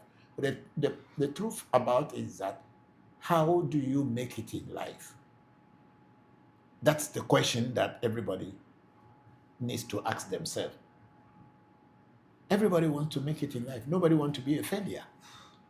So if you want to go through the spiritual way to find what you should do in life to make it, then consult spiritual and they will find answers for you.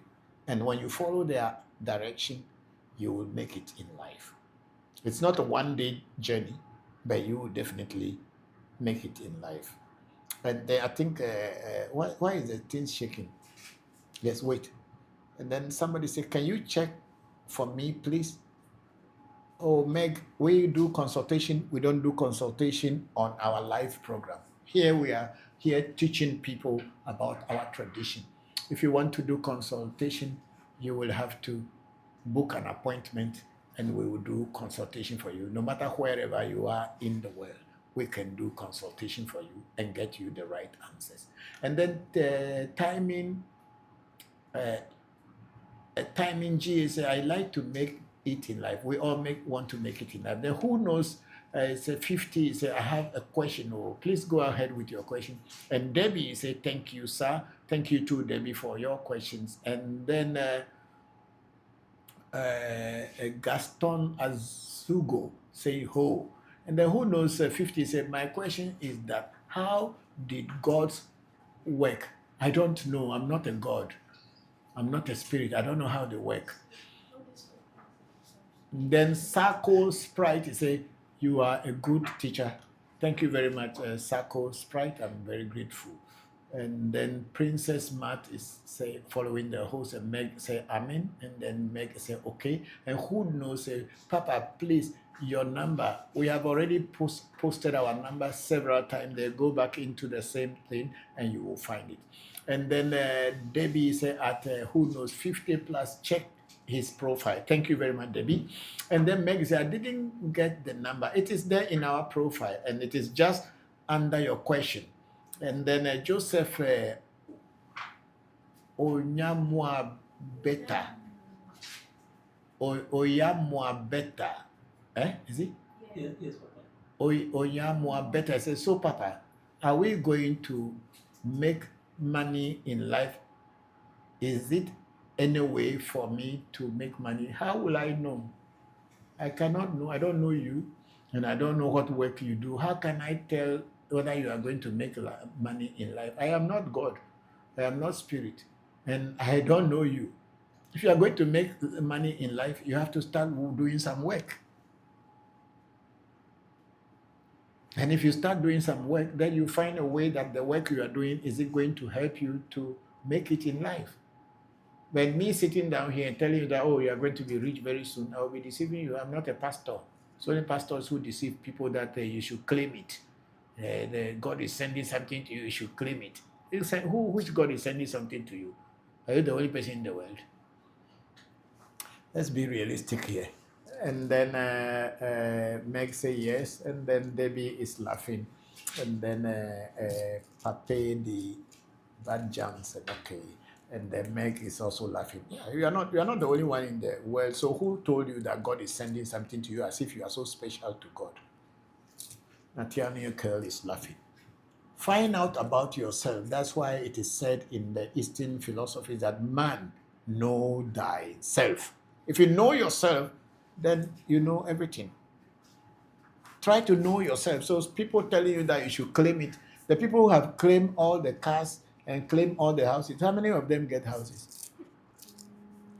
Unless somebody steal from some government office and come and give 10% to government, then they say they made it. Government is going to cash all of them. Then Debbie is a very true side. Yes, and Debbie said pastors are always deceiving us. Because if pastor say you claim it, you didn't work for the thing and you are claiming it. From who? How can you claim what you don't work for? It is only a fool who will continue claiming every day and yet still getting nothing and still believe that when they say it is coming towards you, and say, I claim it in Jesus' name. You think that they are claiming things in Jesus' name, and the people in Lebanon and the Middle East are trying to protect themselves. Why they are not claiming everything in Jesus' name? Then we have a Rose of Rose. He said, "Good evening, sir. Good evening. Please, I'm going to. It's now 7:38. We are almost running into 8 o'clock. We started this around 3:30, 2:30, going to 3:30, and we are now going to almost 6 hours. It's long. Please let me land here for today. I'll be here again next Sunday. So please, all the time, please try to share this thing and try to like our page on Facebook, TikTok, YouTube, so that anytime we are on anywhere in the world, you'll be able to follow us and you have a chance to ask your questions. Yeah. And then Meg said, thank you, Daddy. I'll call, please. Thank you very much, Meg. I'm grateful that you all joined. And then Debbie said, please, we need a temple in Kumasi so I can stop going to church. Don't worry, we will come to Kumasi. We have been coming to Kumasi, but then we don't have a shrine there, because until we train someone who can be very truthful and straightforward, we can't put a shrine or a temple anywhere, because we don't want people to be deceived. And it is only the people we train from our shrine and from our temple are the people we can recommend for you. But then, even if you are in Kumasi, you can be at home. I can work for you. We can work for you, and you will attain success. I'm very grateful. And then Kuma Kwame Joseph, he said, my name is Kwame from Mampong. I need to know my life. Okay, Kwame, you are very much welcome to African Magic Temple on TikTok. We have been discussing for almost 4 hours, 5 hours now. People asking questions and all that. Please get our contact. It's just immediately under your name, and get in touch with us, and we will be able to have conversation and see how we can help you. And then Debbie said, okay, Father, bless you, and bless you too, Debbie. And then Nando Zoli, is it Nando Zoli? Say good evening, sir. Good evening to you. How are you? Thank you. And then Sexy Malam say good evening, Father. Good evening to you. And then Nando Zoli say your location. Please, our number is there. When you call, they will give you location. We are in Accra, Ghana. And then on God, GH say, please, where are you from? I'm from the Volta region of Ghana. I'm from Egbi Hohwe. From Egbi Hohwe. And then Blessed Baby said, Daddy, please, I just come across you today. I need your contact number. My contact is all there in our profile, and you will find it. And then we have a menu,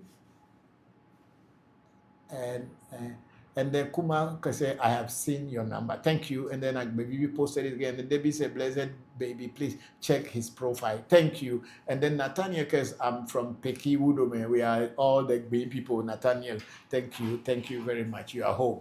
Okay. And then Blessed Baby, okay, thanks, we'll pick up. Yes. Thank you very much, everybody. I will not take any more question until next week. So please, if you send a question and I don't answer this time, please resend it when we open our sections next week. And then that is it. And thank you all very much for today. I'm very grateful. May the ancestors continue to bless you and guide all of you through the week until we meet again. Thank you. Tobejo Pata be with you all. Ota we mama me dak pelo di different poto kele menu poto zanu poto viviti menu poto awudi dava me chiava avagble awudi plevi o dakpe me yo mi o keke dakbe na me se simple agbe di me bia na me sia me lo ngogbe yi me sia me no wodo ne pota ne no chasi no pota ne no jivi no pota ne keke me be mo no wu na mi o pete ne mi no agbe ne fia mi mo keke me ne fia mi mo e mi wo de kokolo po ne yo mi de doku po ne yo ne mi de gbo po ne yo jajala no ji maji mela cho no ji e khoro mo ne ve wahara ina mi lo thank you and bye bye, amen and amen, and all of you Solomon King say amen, and everybody bye bye for today.